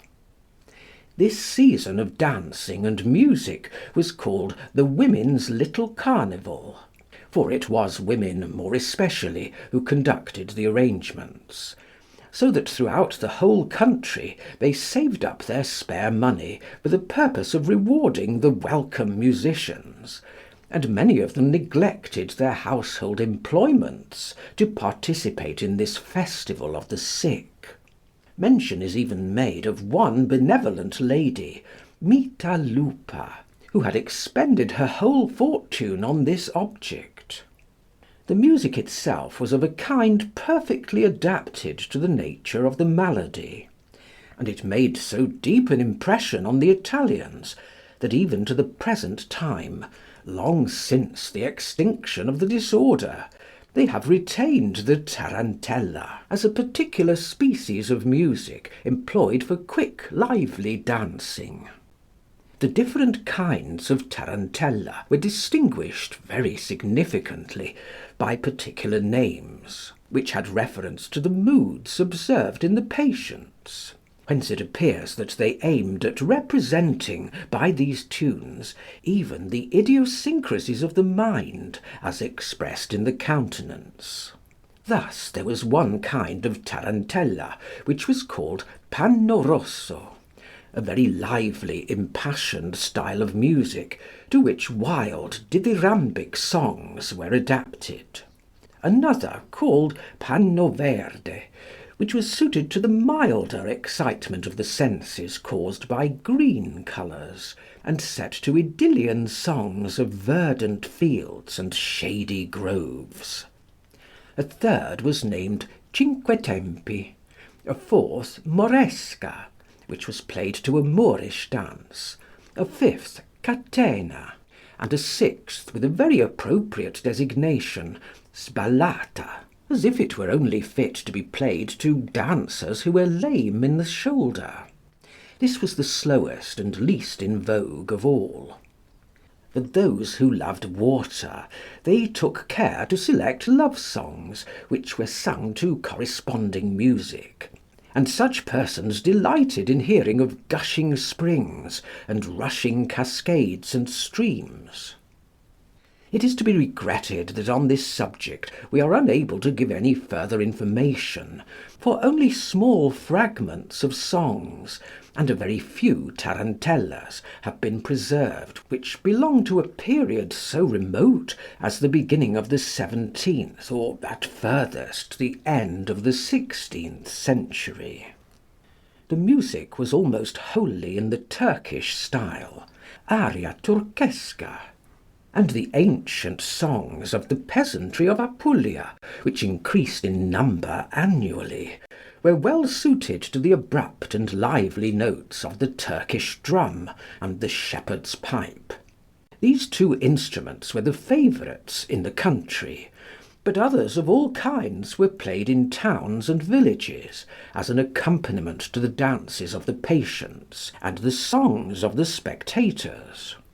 If any particular melody was disliked by those affected, they indicated their displeasure by violent gestures expressive of aversion.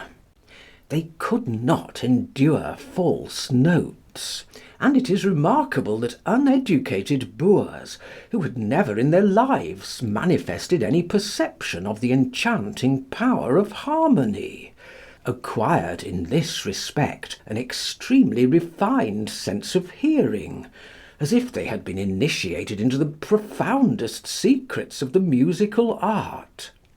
It was a matter of every day's experience that patients showed a predilection for certain tarantellas in preference to others, which gave rise to the composition of a great variety of these dances. They were likewise very capricious in their partialities for particular instruments, so that some longed for the shrill notes of the trumpet, others for the softest music produced by the vibration of strings. Tarantism was at its greatest height in Italy in the 17th century, long after the St. Vitus's dance of Germany had disappeared. It was not the natives of the country only who were attacked by this complaint. Foreigners of every colour and of every race, Negroes, Gypsies, Spaniards, Albanians, were in like manner affected by it. Against the effects produced by the tarantula's bite, or by the sight of the sufferers, neither youth nor age afforded any protection, so that even old men of 90 threw aside their crutches at the sound of the tarantella, and as if some magic potion, restorative of youth and vigour, were flowing through their veins, joined the most extravagant dancers. Ferdinando saw a boy 5 years old seized with the dancing mania in consequence of the bite of a tarantula, and what is almost past belief, were it not supported by the testimony of so credible an eye-witness. Even deaf people were not exempt from this disorder, so potent in its effect was the very sight of those affected, even without the exhilarating emotions caused by music. Subordinate nervous attacks were much more frequent during this century than at any former period, and an extraordinary icy coldness was observed in those who were the subject of them, so that they did not recover their natural heat until they had engaged in violent dancing. Their anguish and sense of oppression forced from them a cold perspiration. The secretion from the kidneys was pale, and they had so great a dislike to everything cold, that when water was offered them they pushed it away with abhorrence. Wine, on the contrary, they all drank willingly, without being heated by it, or in the slightest degree intoxicated. During the whole period of the attack they suffered from spasms in the stomach, and felt a disinclination to take food of any kind.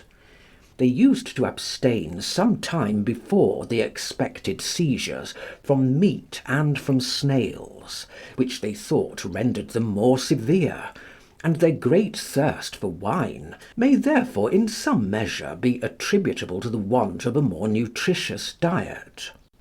Yet the disorder of the nerves was evidently its chief cause, and the loss of appetite, as well as the necessity for support by wine, were its effects. Loss of voice, occasional blindness, vertigo, complete insanity, with sleeplessness, frequent weeping without any ostensible cause, were all usual symptoms. Many patients found relief from being placed in swings or rocked in cradles. Others required to be roused from their state of suffering by severe blows on the soles of their feet.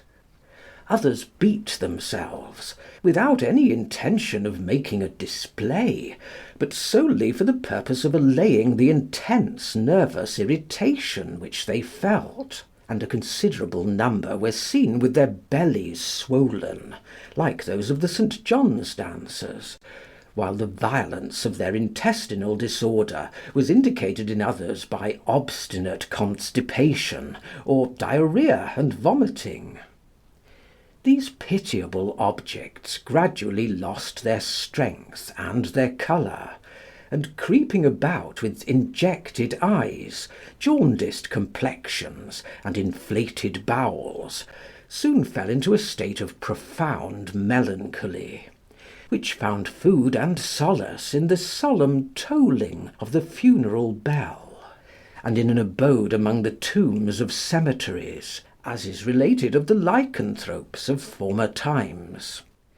The persuasion of the inevitable consequences of being bitten by the tarantula exercised a dominion over men's minds, which even the healthiest and strongest could not shake off.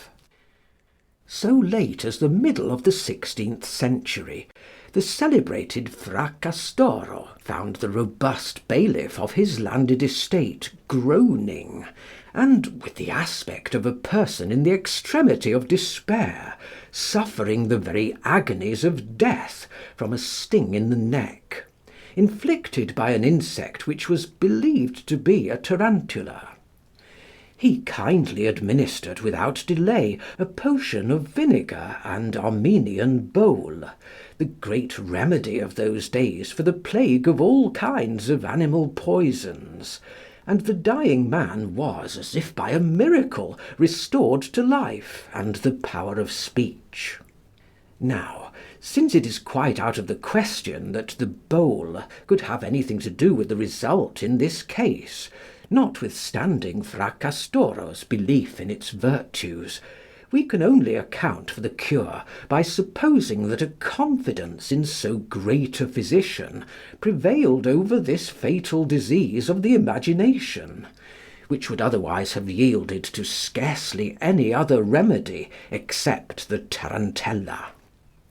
Ferdinando was acquainted with women who for 30 years in succession had overcome the attacks of this disorder by a renewal of their annual dance, so long did they maintain their belief in the yet undestroyed poison of the tarantula's bite, and so long did that mental affection continue to exist after it had ceased to depend on any corporeal excitement.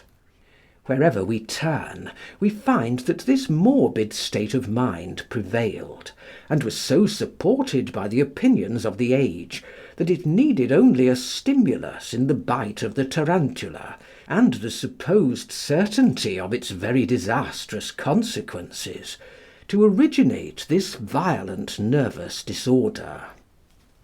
Even in Ferdinando's time there were many who altogether denied the poisonous effects of the tarantula's bite, whilst they considered the disorder, which annually set Italy in commotion, to be a melancholy, depending on the imagination.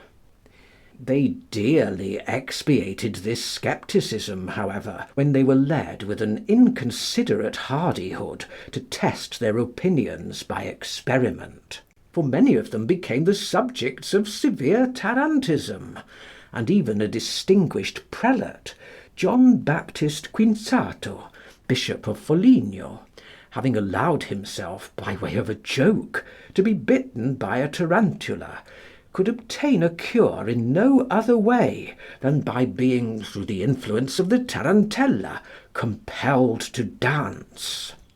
Others among the clergy, who wished to shut their ears against music, because they considered dancing derogatory to their station, fell into a dangerous state of illness by thus delaying the crisis of the malady, and were obliged at last to save themselves from a miserable death by submitting to the unwelcome but sole means of cure.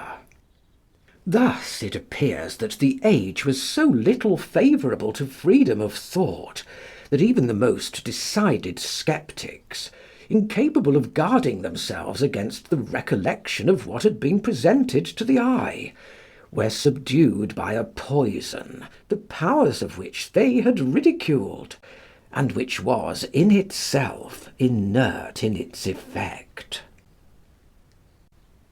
End of chapter 2, section 4.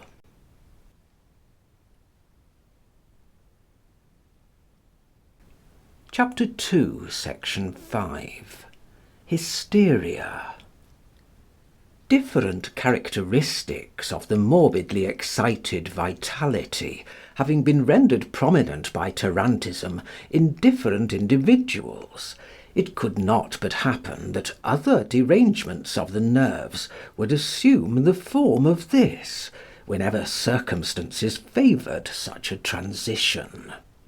This was more especially the case with hysteria, that proteiform and mutable disorder in which the imaginations, the superstitions, and the follies of all ages have been evidently reflected. The Carnevaletto delle Donne appeared most opportunely for those who were hysterical. Their disease received from it, as it had at other times from other extraordinary customs, a peculiar direction, so that whether bitten by the tarantula or not, they felt compelled to participate in the dances of those affected, and to make their appearance at this popular festival, where they had an opportunity of triumphantly exhibiting their sufferings. Let us here pause to consider the kind of life which the women in Italy led. Lonely, and deprived by cruel custom of social intercourse, that fairest of all enjoyments, they dragged on a miserable existence. Cheerfulness and an inclination to sensual pleasures passed into compulsory idleness, and in many into black despondency. Their imaginations became disordered.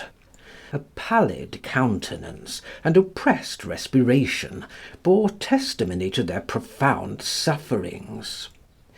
How could they do otherwise, sunk as they were in such extreme misery, than seize the occasion to burst forth from their prisons, and alleviate their miseries by taking part in the delights of music? Nor should we here pass unnoticed a circumstance which illustrates in a remarkable degree the psychological nature of hysterical sufferings, namely, that many chlorotic females, by joining the dancers at the Carnevaletto, were freed from their spasms and oppression of breathing for the whole year, although the corporeal cause of their malady was not removed. After such a result, no one could call their self-deception a mere imposture, and unconditionally condemn it as such.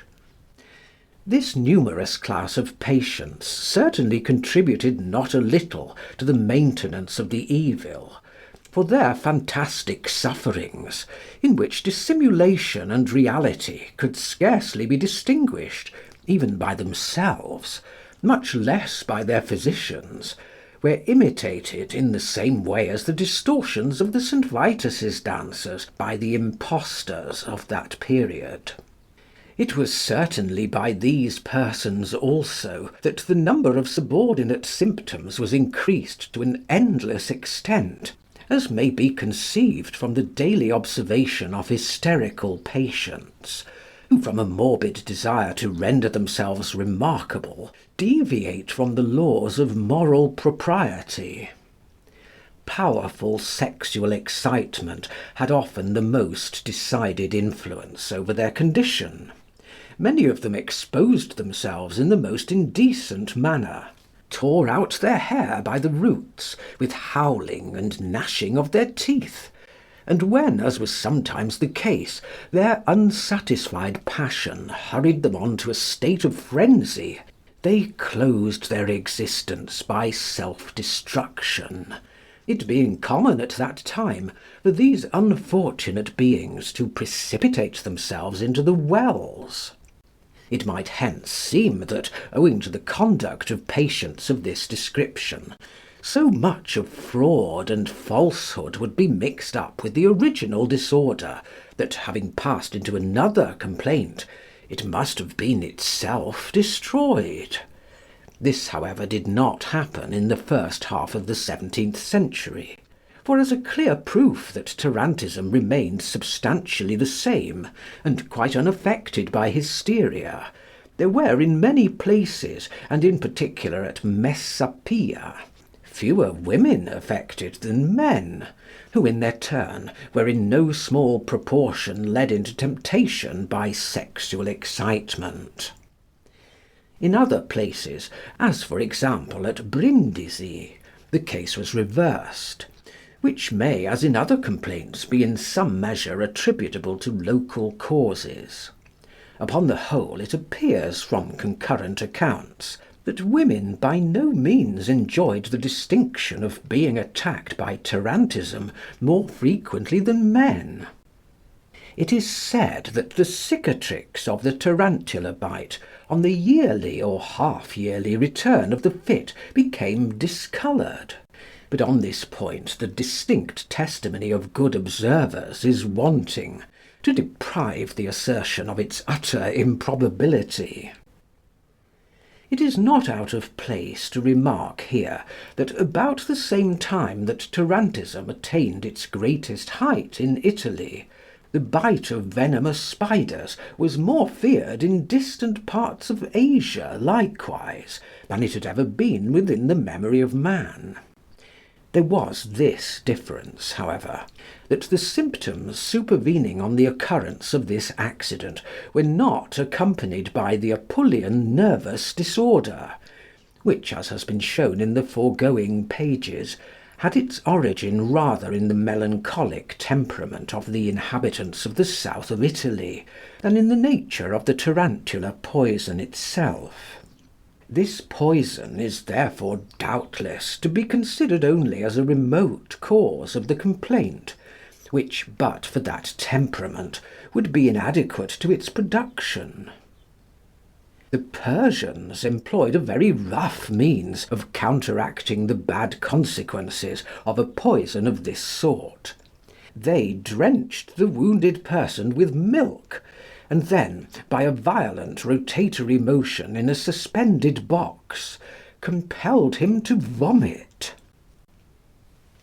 End of chapter 2, section 5.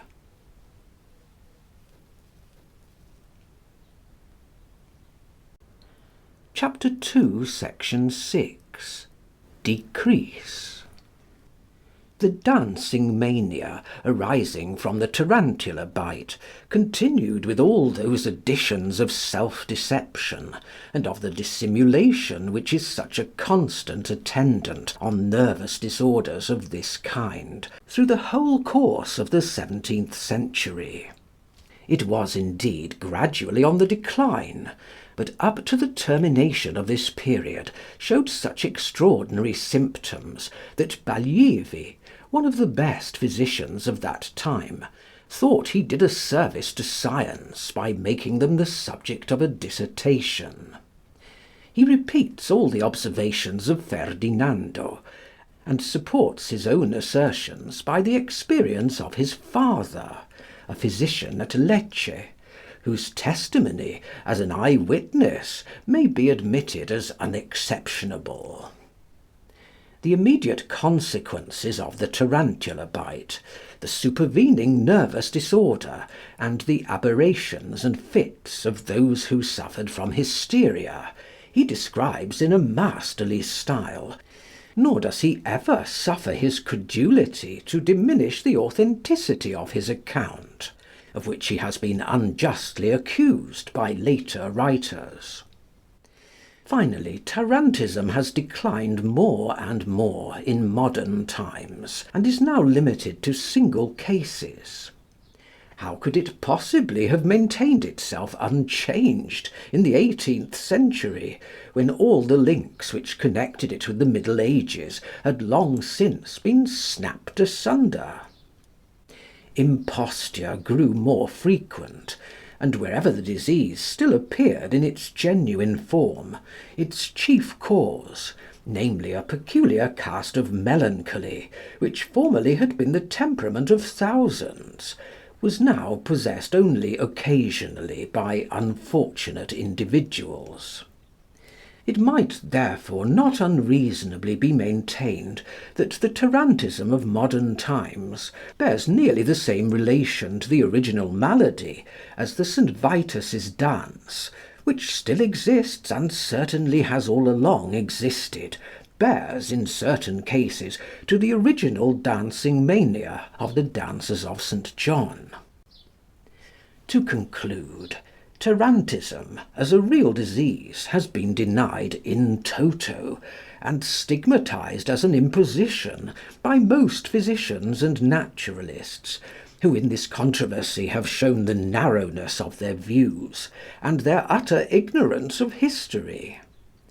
In order to support their opinion, they have instituted some experiments apparently favourable to it, but under circumstances altogether inapplicable, since for the most part they selected as the subjects of them none but healthy men, who were totally uninfluenced by a belief in this once so dreaded disease. From individual instances of fraud and dissimulation, such as are found in connection with most nervous affections, without rendering their reality a matter of any doubt, they drew a too hasty conclusion respecting the general phenomenon, of which they appeared not to know that it had continued for nearly 400 years, having originated in the remotest periods of the Middle Ages. The most learned and the most acute among these sceptics is Serrao the Neapolitan. His reasonings amount to this, that he considers the disease to be a very marked form of melancholia, and compares the effect of the tarantula bite upon it to stimulating with spurs a horse which is already running. The reality of that effect he thus admits, and therefore directly confirms what in appearance only he denies. By shaking the already vacillating belief in this disorder, he is said to have actually succeeded in rendering it less frequent, and in setting bounds to imposture. But this no more disproves the reality of its existence than the oft-repeated detection of imposition has been able in modern times to banish magnetic sleep from the circle of natural phenomena, though such detection has, on its side, rendered more rare the incontestable effects of animal magnetism.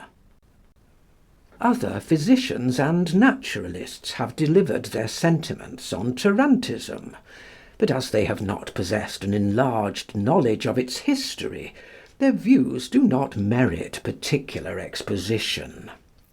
It is sufficient for the comprehension of everyone that we have presented the facts free from all extraneous speculation.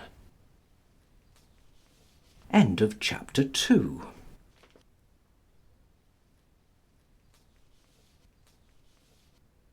Chapter 3. The Dancing Mania in Abyssinia. Tigretier. Both the St. Vitus's dance and tarantism belonged to the ages in which they appeared. They could not have existed under the same latitude at any other epoch, for at no other period were the circumstances which prepared the way for them combined in a similar relation to each other, and the mental as well as corporeal temperaments of nations, which depend on causes such as have been stated, are as little capable of renewal as the different stages of life in individuals.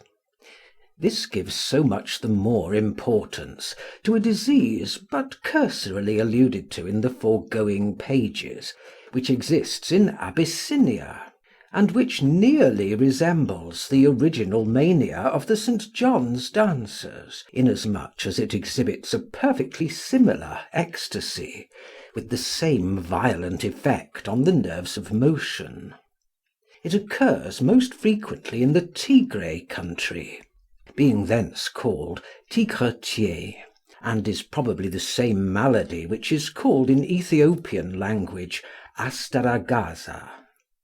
On this subject we will introduce the testimony of Nathaniel Pierce, an eye witness, who resided 9 years in Abyssinia. "The tigretier," says he, "is more common among the women than among the men. It seizes the body as if with a violent fever, and from that turns to a lingering sickness, which reduces the patients to skeletons, and often kills them if the relations cannot procure the proper remedy. During this sickness their speech is changed to a kind of stuttering, which no one can understand but those afflicted with the same disorder. When the relations find the malady to be the real tigretier, they join together to defray the expense of curing it. The first remedy they in general attempt is to procure the assistance of a learned doctor, who reads the Gospel of St. John, and drenches the patient with cold water daily for the space of 7 days, an application that very often proves fatal. The most effectual cure, though far more expensive than the former, is as follows.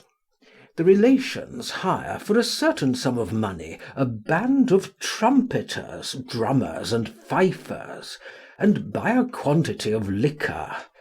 Then all the young men and women of the place assemble at the patient's house to perform the following most extraordinary ceremony. I was once called in by a neighbour to see his wife, a very young woman who had the misfortune to be afflicted with this disorder. and the man being an old acquaintance of mine, and always a close comrade in the camp, I went every day, when at home, to see her. But I could not be of any service to her, though she never refused my medicines. At this time I could not understand a word she said, although she talked very freely, nor could any of her relations understand her. She could not bear the sight of a book or a priest, for at the sight of either she struggled, and was apparently seized with acute agony, and a flood of tears, like blood mingled with water, would pour down her face from her eyes. She had lain 3 months in this lingering state, living upon so little that it seemed not enough to keep a human body alive. At last her husband agreed to employ the usual remedy, and after preparing for the maintenance of the band during the time it would take to effect the cure, he borrowed from all his neighbours their silver ornaments, and loaded her legs, arms, and neck with them. The evening that the band began to play, I seated myself close by her side as she lay upon the couch, and about 2 minutes after the trumpets had begun to sound, I observed her shoulders begin to move, and soon afterwards her head and breast, and in less than a quarter of an hour she sat upon her couch. The wild look she had, though sometimes she smiled, made me draw off to a greater distance, being almost alarmed to see one so nearly a skeleton move with such strength. Her head, neck, shoulders, hands, and feet all made a strong motion to the sound of the music, and in this manner she went on by degrees until she stood up on her legs upon the floor. Afterwards she began to dance, and at times to jump about, and at last, as the music and noise of the singers increased, she often sprang 3 feet from the ground. When the music slackened, she would appear quite out of temper, but when it became louder she would smile and be delighted. During this exercise she never showed the least symptom of being tired, though the musicians were thoroughly exhausted, and when they stopped to refresh themselves by drinking and resting a little, she would discover signs of discontent. Next day, according to the custom in the cure of this disorder, she was taken into the market-place, where several jars of maize or tsug were set in order by the relations, to give drink to the musicians and dancers. When the crowd had assembled, and the music was ready, she was brought forth, and began to dance and throw herself into the maddest postures imaginable, and in this manner she kept on the whole day. Towards evening she began to let fall her silver ornaments from her neck, arms, and legs, one at a time, so that in the course of 3 hours she was stripped of every article. A relation continually kept going after her as she danced, to pick up the ornaments, and afterwards delivered them to the owners from whom they were borrowed. As the sun went down, she made a start with such swiftness that the fastest runner could not come up with her, when at the distance of about 200 yards she dropped, on a sudden, as if shot. Soon afterwards a young man, on coming up with her, fired a matchlock over her body, and struck her upon the back with the broad side of his large knife, and asked her name, to which she answered as when in her common senses, a sure proof of her being cured. For during the time of this malady, those afflicted with it never answer to their Christian names.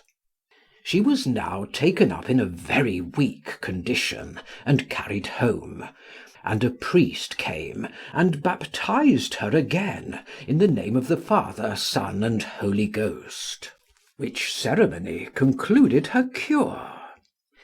Some are taken in this manner to the market-place for many days before they can be cured, and it sometimes happens that they cannot be cured at all. I have seen them in these fits dance with a brulé or bottle of maize upon their heads, without spilling the liquor, or letting the bottle fall, although they have put themselves into the most extravagant postures. I could not have ventured to write this from hearsay, nor could I conceive it possible, until I was obliged to put this remedy in practice upon my own wife, who was seized with the same disorder, and then I was compelled to have a still nearer view of this strange disorder. I at first thought that a whip would be of some service, and one day attempted a few strokes when unnoticed by any person, we being by ourselves, and I having a strong suspicion that this ailment sprang from the weak minds of women, who were encouraged in it for the sake of the grandeur, rich dress, and music which accompany the cure. But how much was I surprised the moment I struck a light blow, thinking to do good, to find that she became like a corpse, and even the joints of her fingers became so stiff that I could not straighten them. Indeed, I really thought that she was dead, and immediately made it known to the people in the house that she had fainted, but did not tell them the cause. Upon which they immediately brought music, which I had for many days denied them, and which soon revived her. And I then left the house to her relations to cure her at my expense, in the manner I have before mentioned; though it took a much longer time to cure my wife than the woman I have just given an account of. One day I went privately with a companion to see my wife dance, and kept at a short distance, as I was ashamed to go near the crowd. On looking steadfastly upon her, while dancing or jumping, more like a deer than a human being, I said that it certainly was not my wife; at which my companion burst into a fit of laughter, from which he could scarcely refrain all the way home. Men are sometimes afflicted with this dreadful disorder, but not frequently. Among the Amhara and Galla it is not so common. Such is the account of Pierce, who is every way worthy of credit, and whose lively description renders the traditions of former times respecting the St. Vitus's dance and tarantism intelligible, even to those who are sceptical respecting the existence of a morbid state of the mind and body of the kind described, because in the present advanced state of civilization among the nations of Europe, opportunities for its development no longer occur. The credibility of this energetic, but by no means ambitious man, is not liable to the slightest suspicion; for, owing to his want of education, he had no knowledge of the phenomena in question, and his work evinces throughout his attractive and unpretending impartiality. Comparison is the mother of observation, and may here elucidate one phenomenon by another, the past by that which still exists. Oppression, insecurity, and the influence of a very rude priestcraft are the powerful causes which operated on the Germans and Italians of the Middle Ages, as they now continue to operate on the Abyssinians of the present day. However these people may differ from us in their descent, their manners and their customs, The effect of the above-mentioned causes are the same in Africa as they were in Europe, for they operate on man himself, independently of the particular locality in which he may be planted. And the conditions of the Abyssinians of modern times is, in regard to superstition, a mirror of the condition of the European nations of the Middle Ages. Should this appear a bold assertion, it will be strengthened by the fact that in Abyssinia two examples of superstitions occur which are completely in accordance with occurrences of the Middle Ages that took place contemporarily with the Dancing Mania. The Abyssinians have their Christian flagellants, and there exists among them a belief in a zoomorphism, which presents a lively image of the lycanthropy of the Middle Ages. Their flagellants are called Zaccharies. They are united into a separate Christian fraternity, and make their processions through the towns and villages with great noise and tumult, scourging themselves till they draw blood, and wounding themselves with knives. They boast that they are descendants of St. George. It is precisely in Tigre, the country of the Abyssinian Dancing Mania, where they are found in the greatest numbers, and where they have, in the neighbourhood of Axum, a church of their own, dedicated to their patron saint, Un Arvel. Here there is an ever-burning lamp, and they contrive to impress a belief that it is kept alight by supernatural means. They also here keep a holy water, which is said to be a cure for those who are affected by the Dancing Mania. The Abyssinian zoomorphism is a no less important phenomenon, and shows itself in a manner quite peculiar. The blacksmiths and potters form among the Abyssinians a society or caste, called in Tigre Tebib, and in Amhara Buddha, which is held in some degree of contempt, and excluded from the sacrament of the Lord's Supper, because it is believed that they can change themselves into hyenas and other beasts of prey, on which account they are feared by everybody and regarded with horror. They artfully contrive to keep up this superstition, because by this separation they preserve a monopoly of their lucrative trades, and as in other respects they are good Christians, but few Jews or Mohammedans live among them, they seem to attach no great consequence to their excommunication.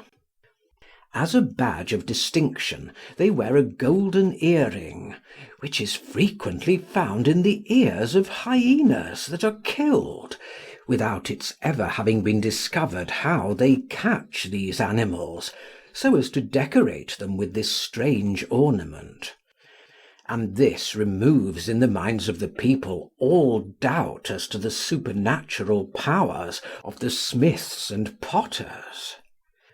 To the Buddhas is also ascribed the gift of enchantment, especially that of the influence of the evil eye. They nevertheless live unmolested, and are not condemned to the flames by fanatical priests, as the lycanthropes were in the Middle Ages. End of chapter 3.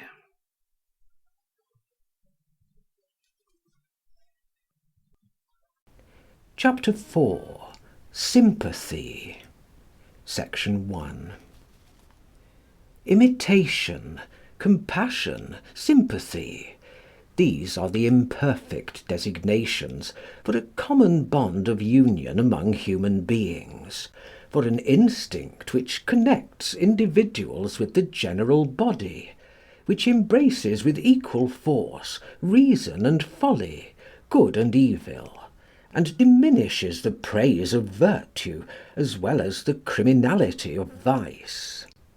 In this impulse there are degrees, but no essential differences, from the first intellectual efforts of the infant mind, which are in a great measure based on imitation, to that morbid condition of the soul in which the sensible impression of a nervous malady fetters the mind, and finds its way through the eye directly to the diseased texture, as the electric shock is propagated by contact from body to body.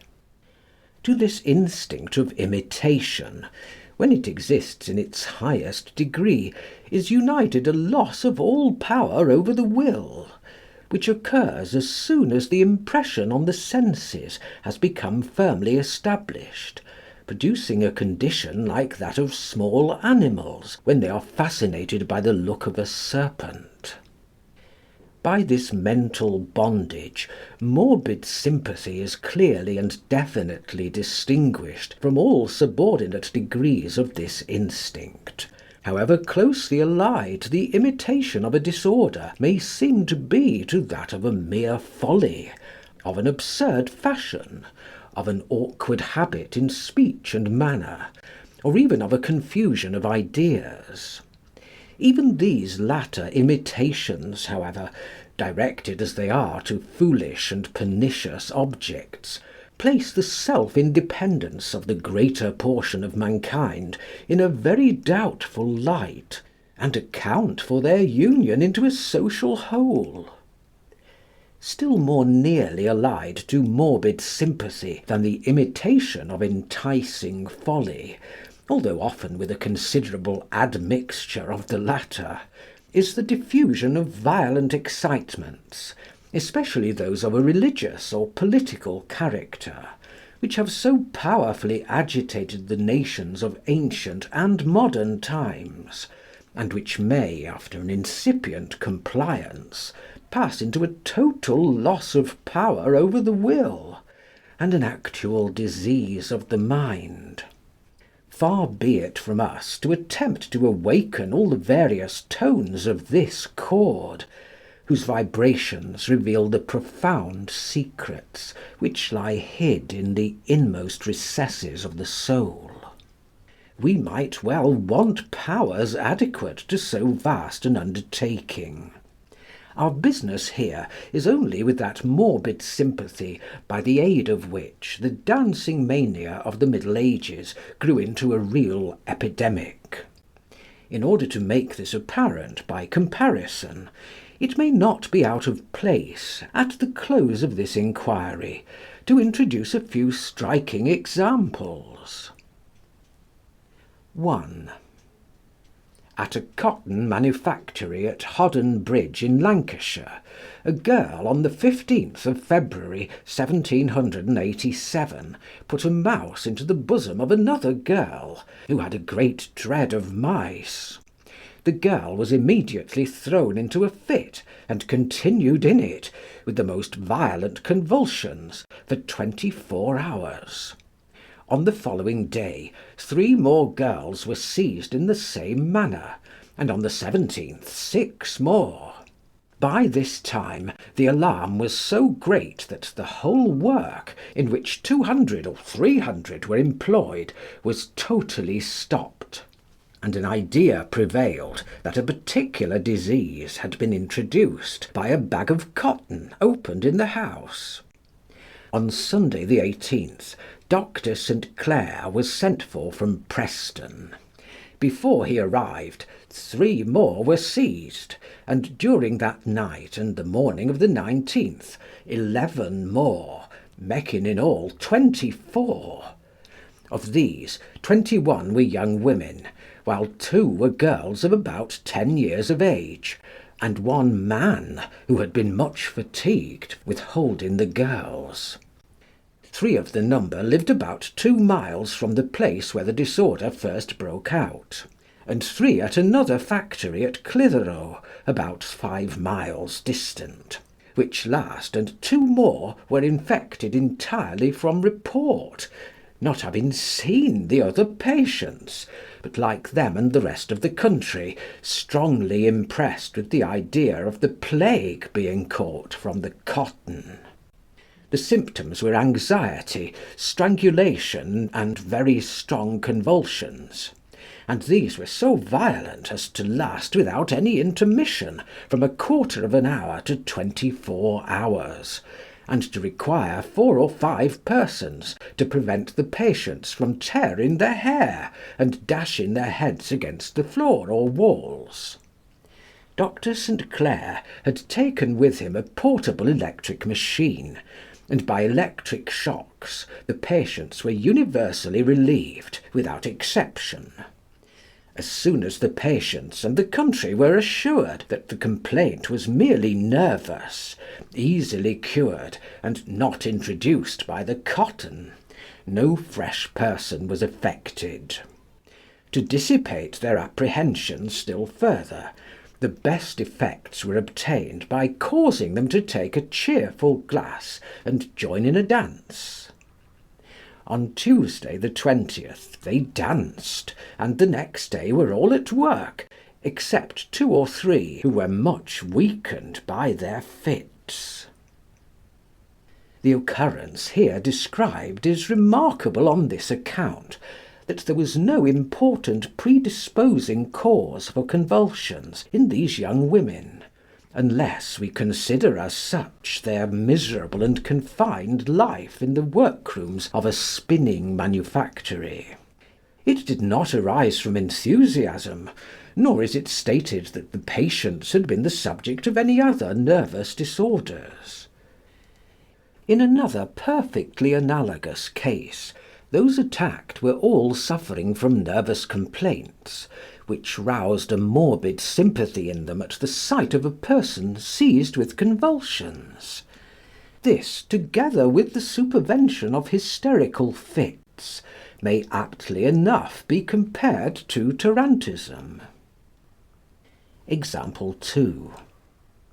A young woman of the lowest order, 21 years of age, and of a strong frame, came on the 13th of January 1801 to visit a patient in the Charité Hospital at Berlin, where she had herself been previously under treatment for an inflammation of the chest with tetanic spasms, and immediately on entering the ward fell down in strong convulsions. At the sight of her violent contortions, 6 other female patients immediately became affected in the same way, and by degrees 8 more were in like manner attacked with strong convulsions. All these patients were from 16 to 25 years of age, and suffered without exception, one from spasms in the stomach, another from palsy, a third from lethargy, a fourth from fits with consciousness, a fifth from catalepsy, a sixth from syncope, etc. The convulsions, which alternated in various ways with tonic spasms, were accompanied by loss of sensibility, and were invariably preceded by languor with heavy sleep, which was followed by the fits in the course of a minute or 2.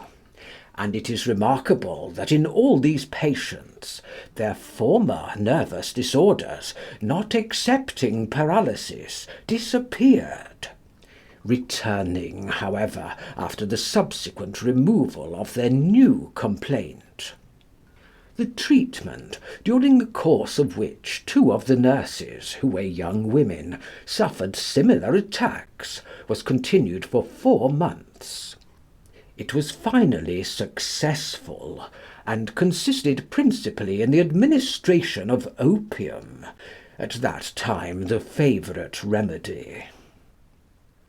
Now, every species of enthusiasm, every strong affection, every violent passion may lead to convulsions, to mental disorders, to a concussion of the nerves, from the sensorium to the very finest extremities of the spinal cord. The whole world is full of examples of this afflicting state of turmoil, which, when the mind is carried away by the force of a sensual impression that destroys its freedom, is irresistibly propagated by imitation. Those who are thus infected do not spare even their own lives, but as a hunted flock of sheep will follow their leader and rush over a precipice, so will whole hosts of enthusiasts, deluded by their infatuation, hurry on to a self-inflicted death. Such has ever been the case, from the days of the Milesian virgins to the modern associations for self-destruction. Of all enthusiastic infatuations, however, that of religion is the most fertile in disorders of the mind as well as of the body, and both spread with the greatest facility by sympathy. The history of the Church furnishes innumerable proofs of this, but we need go no further than the most recent times. End of chapter 4, section 1.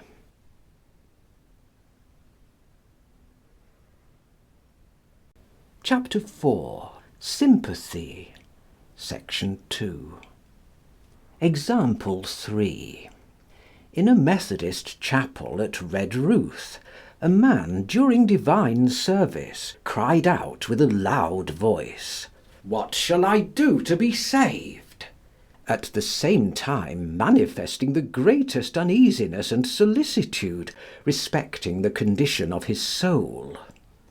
Some other members of the congregation, following his example, cried out in the same form of words, and seemed shortly after to suffer the most excruciating bodily pain.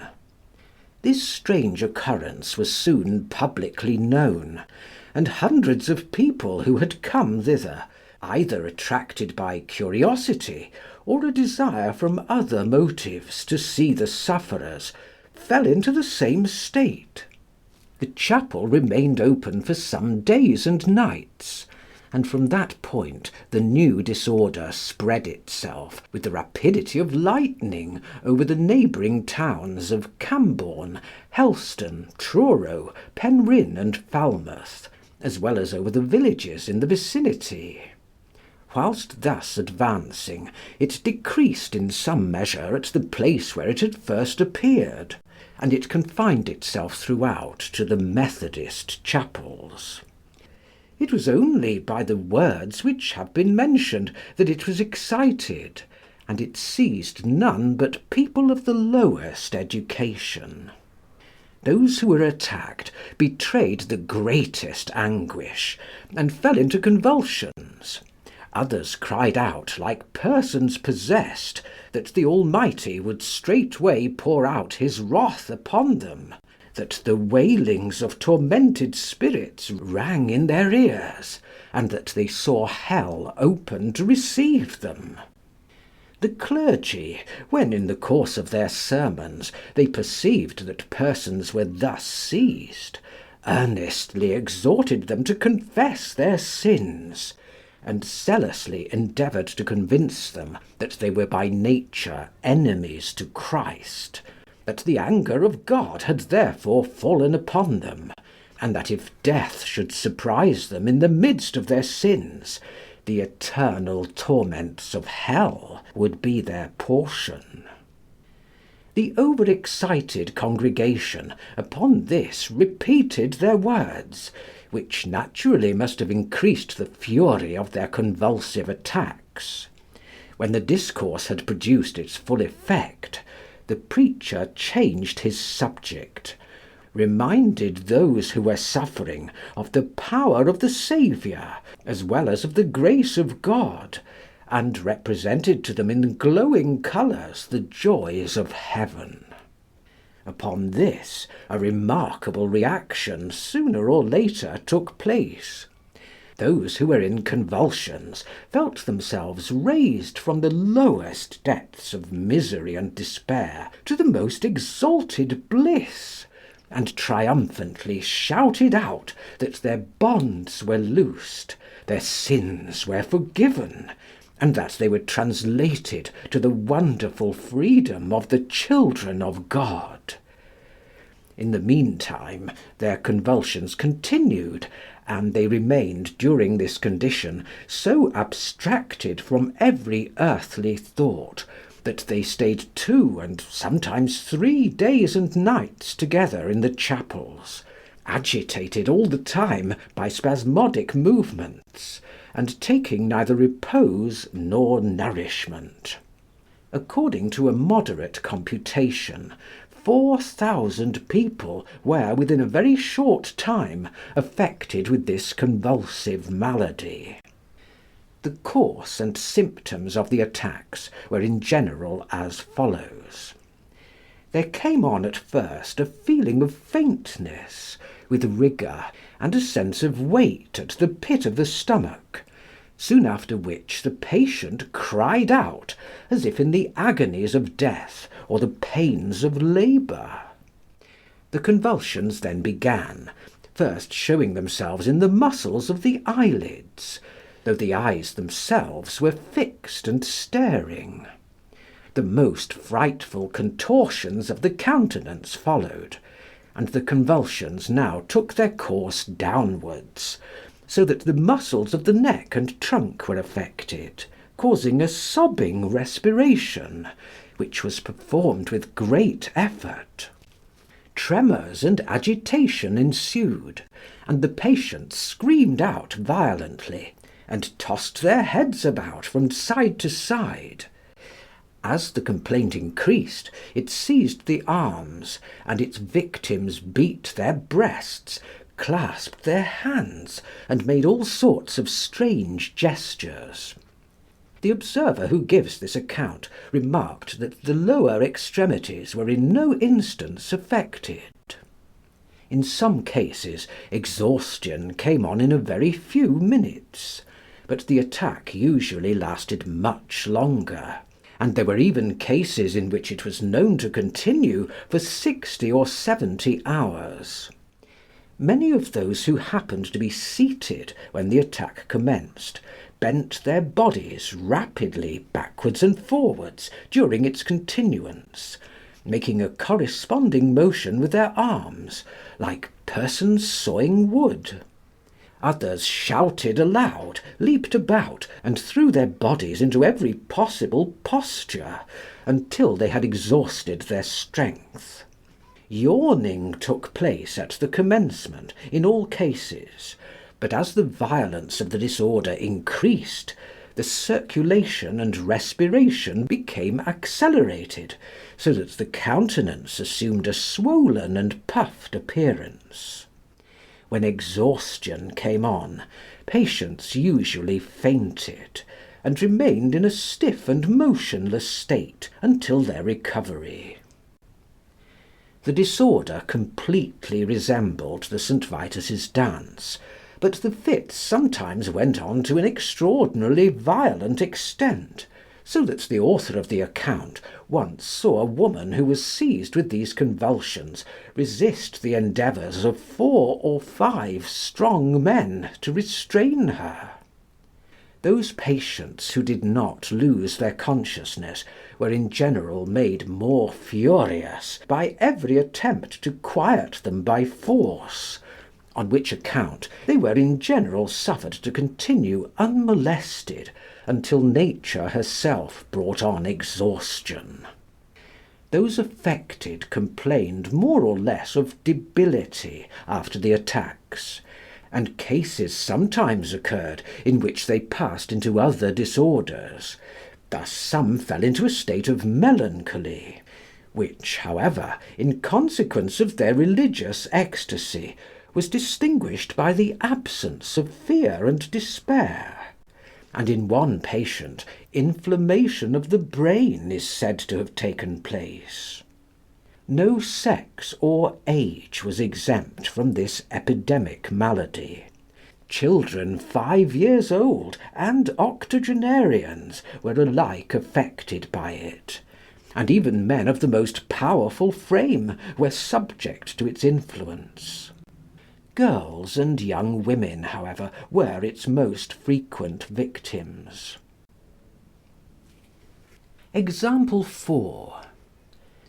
For the last 100 years a nervous affection of a perfectly similar kind has existed in the Shetland Islands, which furnishes a striking example, perhaps the only one now existing, of the very lasting propagation by sympathy of this species of disorders.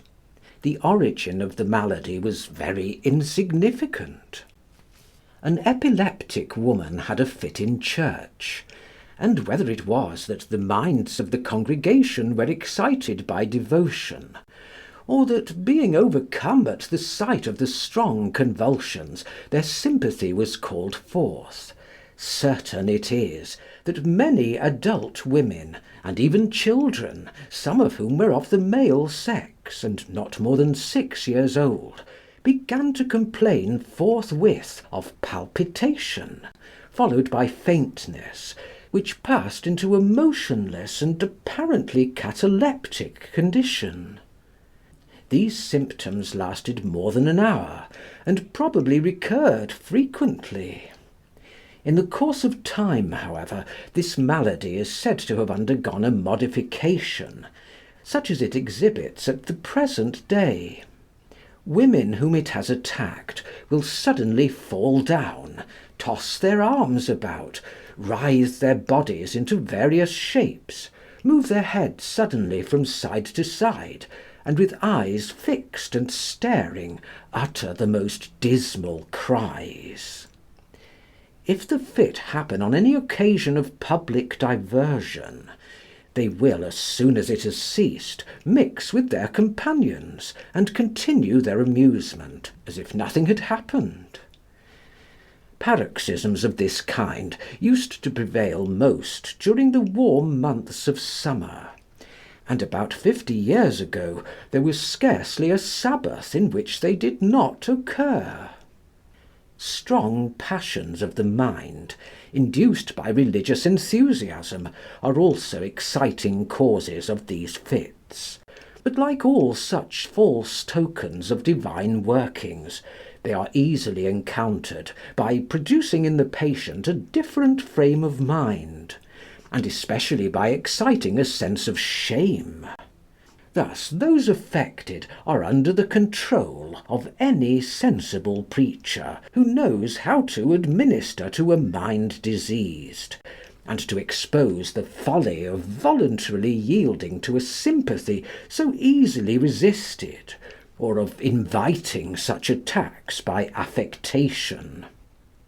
An intelligent and pious minister of Shetland informed the physician, who gives an account of this disorder as an eye witness, that being considerably annoyed on his first introduction into the country by these paroxysms, whereby the devotions of the Church were much impeded, he obviated their repetition by assuring his parishioners that no treatment was more effectual than immersion in cold water; and as his kirk was fortunately contiguous to a fresh-water lake, he gave notice that attendants should be at hand during divine service to ensure the proper means of cure. The sequel need scarcely be told. The fear of being carried out of the church and into the water acted like a charm. Not a single naiad was made, and the worthy minister for many years had reason to boast of one of the best regulated congregations in Scotland. As the physician above alluded to was attending divine service in the kirk of Balliester, in the Isle of Unst, a female shriek, the indication of a convulsion fit, was heard. The minister, Mr. Ingram of Fettler, very properly stopped his discourse until the disturber was removed; and after advising all those who thought they might be similarly affected to leave the church, he gave out in the meantime a psalm.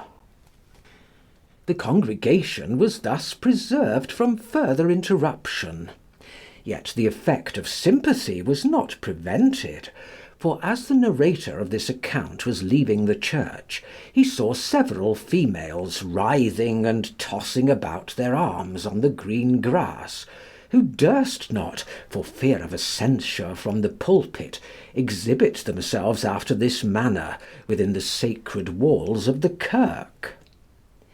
In the production of this disorder, which no doubt still exists, fanaticism certainly had a smaller share than the irritable state of women out of health, who only needed excitement, no matter of what kind, to throw them into prevailing nervous paroxysms. When, however, that powerful cause of nervous disorders takes the lead, we find far more remarkable symptoms developed, and it then depends on the mental condition of the people among whom they appear, whether in their spread they shall take a narrow or an extended range; whether, confined to some small knot of zealots, they are to vanish without a trace, or whether they are to attain even historical importance. End of chapter 4, section 2.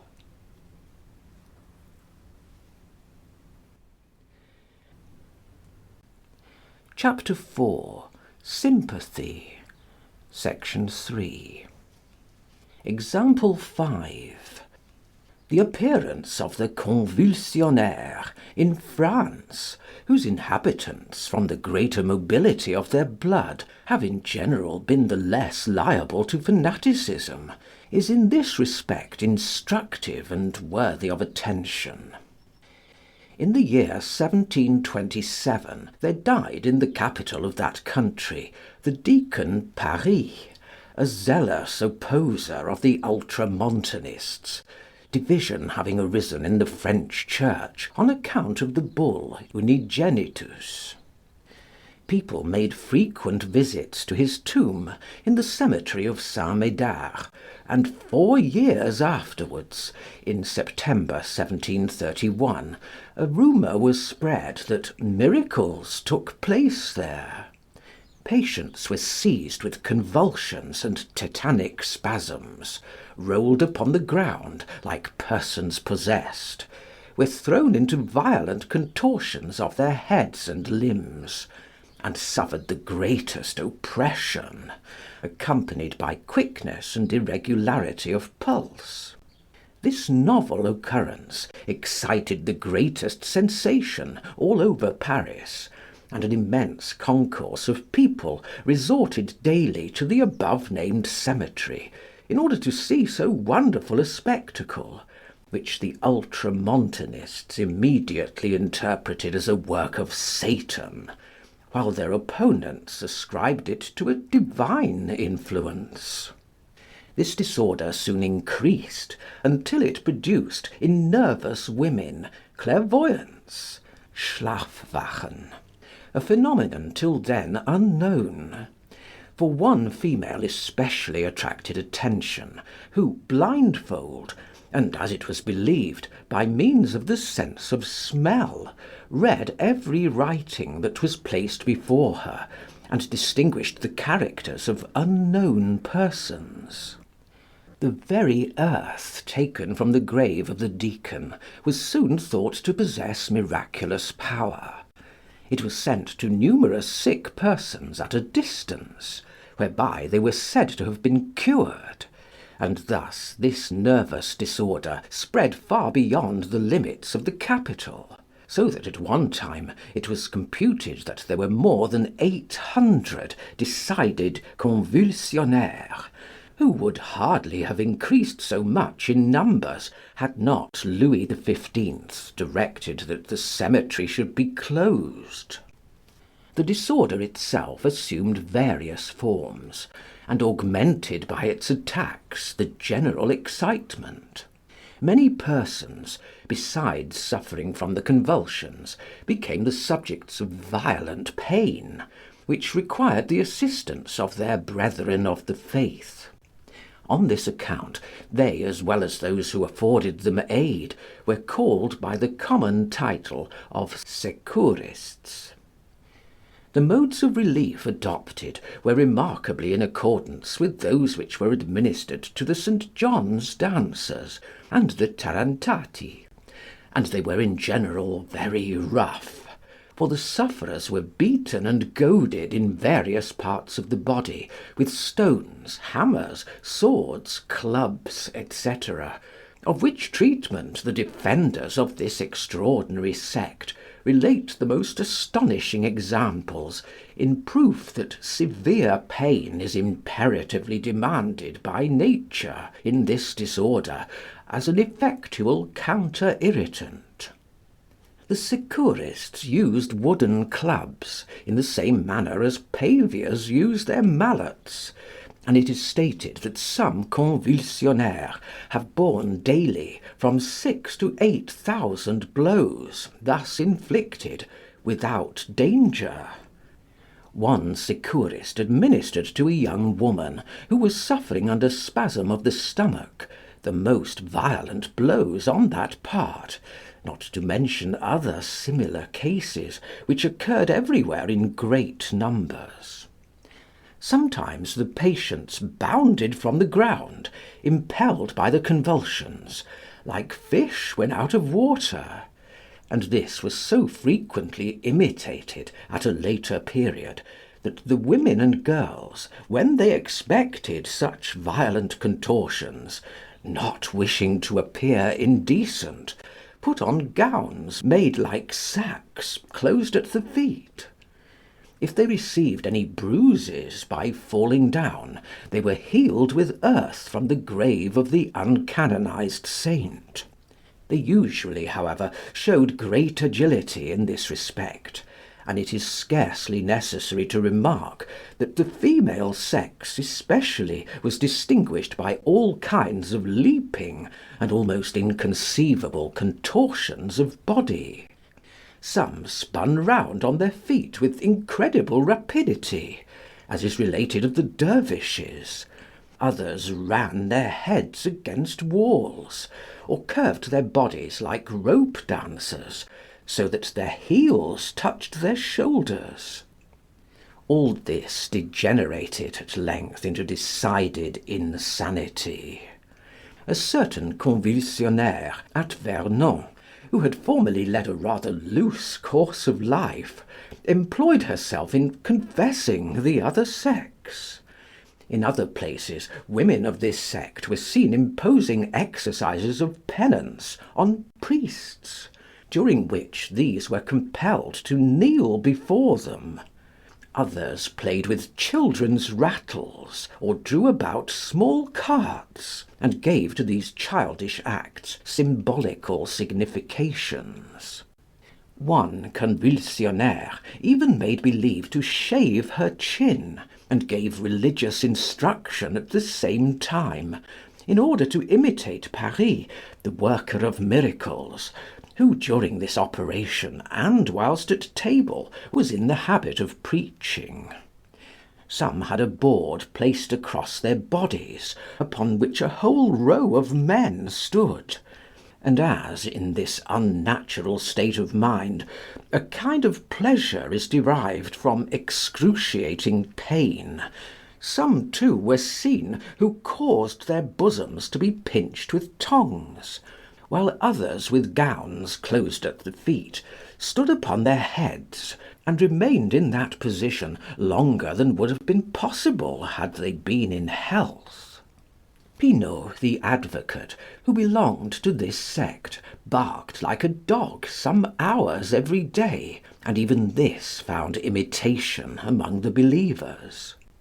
The insanity of the convulsionnaire lasted without interruption until the year 1790, and during these 59 years called forth more lamentable phenomena than the enlightened spirits of the 18th century would be willing to allow. The grossest immorality found in the secret meetings of the believers a sure sanctuary, and in their bewildering devotional exercises a convenient cloak. It was of no avail that in the year 1762 the Grand Secours was forbidden by Act of Parliament, for thenceforth this work was carried on in secrecy, and with greater zeal than ever. It was in vain, too, that some physicians, and among the rest the austere pious Hecker, and after him Laurie, attributed the conduct of the convulsionnaires to natural causes. Men of distinction among the upper classes, as for instance Montgeron the deputy, and Lambert an ecclesiastic (obitus 1813), stood forth as the defenders of this sect, and the numerous writings which were exchanged on the subject served, by the importance which they thus attached to it, to give it stability. The Revolution finally shook the structure of this pernicious mysticism. It was not, however, destroyed, for even during the period of the greatest excitement the secret meetings were still kept up. Prophetic books, by convulsionnaires of various denominations, have appeared even in the most recent times, and only a few years ago, in 1828, this once celebrated sect still existed, although without the convulsions and the extraordinarily rude aid of the Brethren of the Faith, which, amidst the boasted preeminence of French intellectual advancement, remind us most forcibly of the dark ages of the St. John's dancers. Example 6. Similar fanatical sects exhibit among all nations of ancient and modern times the same phenomena. An overstrained bigotry is in itself, and considered in a medical point of view, a destructive irritation of the senses, which draws men away from the efficiency of mental freedom, and peculiarly favours the most injurious emotions. Sensual ebullitions, with strong convulsions of the nerves, appear sooner or later, and insanity, suicidal disgust of life, and incurable nervous disorders are but too frequently the consequences of a perverse, and indeed hypocritical, zeal, which has ever prevailed, as well in the assemblies of the Maenads and Corybantes of antiquity, as under the semblance of religion among the Christians and Mohammedans. There are some denominations of English Methodists which surpass, if possible, the French convulsionnaires, and we may here mention in particular the Jumpers, among whom it is still more difficult than in the example given above to draw the line between religious ecstasy and a perfect disorder of the nerves. Sympathy, however, operates perhaps more perniciously on them than on other fanatical assemblies. The sect of Jumpers was founded in the year 1760, in the county of Cornwall, by two fanatics, who were, even at that time, able to collect together a considerable party. Their general doctrine is that of the Methodists, and claims our consideration here only in so far as it enjoins them, during their devotional exercises, to fall into convulsions, which they are able to effect in the strangest manner imaginable. By the use of certain unmeaning words, they work themselves up into a state of religious frenzy, in which they seem to have scarcely any control over their senses. They then begin to jump with strange gestures, repeating this exercise with all their might until they are exhausted. So that it not unfrequently happens that women who, like the Maenads, practise these religious exercises, are carried away from the midst of them in a state of syncope, whilst the remaining members of the congregations, for miles together on their way home, terrify those whom they meet by the sight of such demoniacal ravings. There are never more than a few ecstatics, who by their example excite the rest to jump, and these are followed by the greatest part of the meeting, so that these assemblages of the jumpers resemble for hours together the wildest orgies, rather than congregations met for Christian edification. In the United States of North America, communities of Methodists have existed for the last 60 years. The reports of credible witnesses of their assemblages for divine service in the open air, camp meetings, to which many thousands flock from great distances, surpass indeed all belief. For not only do they there repeat all the insane acts of the French convulsionnaires and of the English jumpers, but the disorder of their minds and of their nerves attains at these meetings a still greater height. Women have been seen to miscarry whilst suffering under the state of ecstasy and violent spasms into which they are thrown, and others have publicly stripped themselves and jumped into the rivers. They have swooned away by hundreds, worn out with ravings and fits, and of the barkers, who appeared among the convulsionnaires only here and there, in single cases of complete aberration of intellect, whole bands are seen running on all fours, and growling as if they wished to indicate, even by their outward form, the shocking degradation of their human nature. At these camp meetings the children are witnesses of this mad infatuation, and as their weak nerves are with the greatest facility affected by sympathy, they, together with their parents, fall into violent fits, though they know nothing of their import, and many of them retain for life some severe nervous disorder, which, having arisen from fright and excessive excitement, will not afterwards yield to any medical treatment.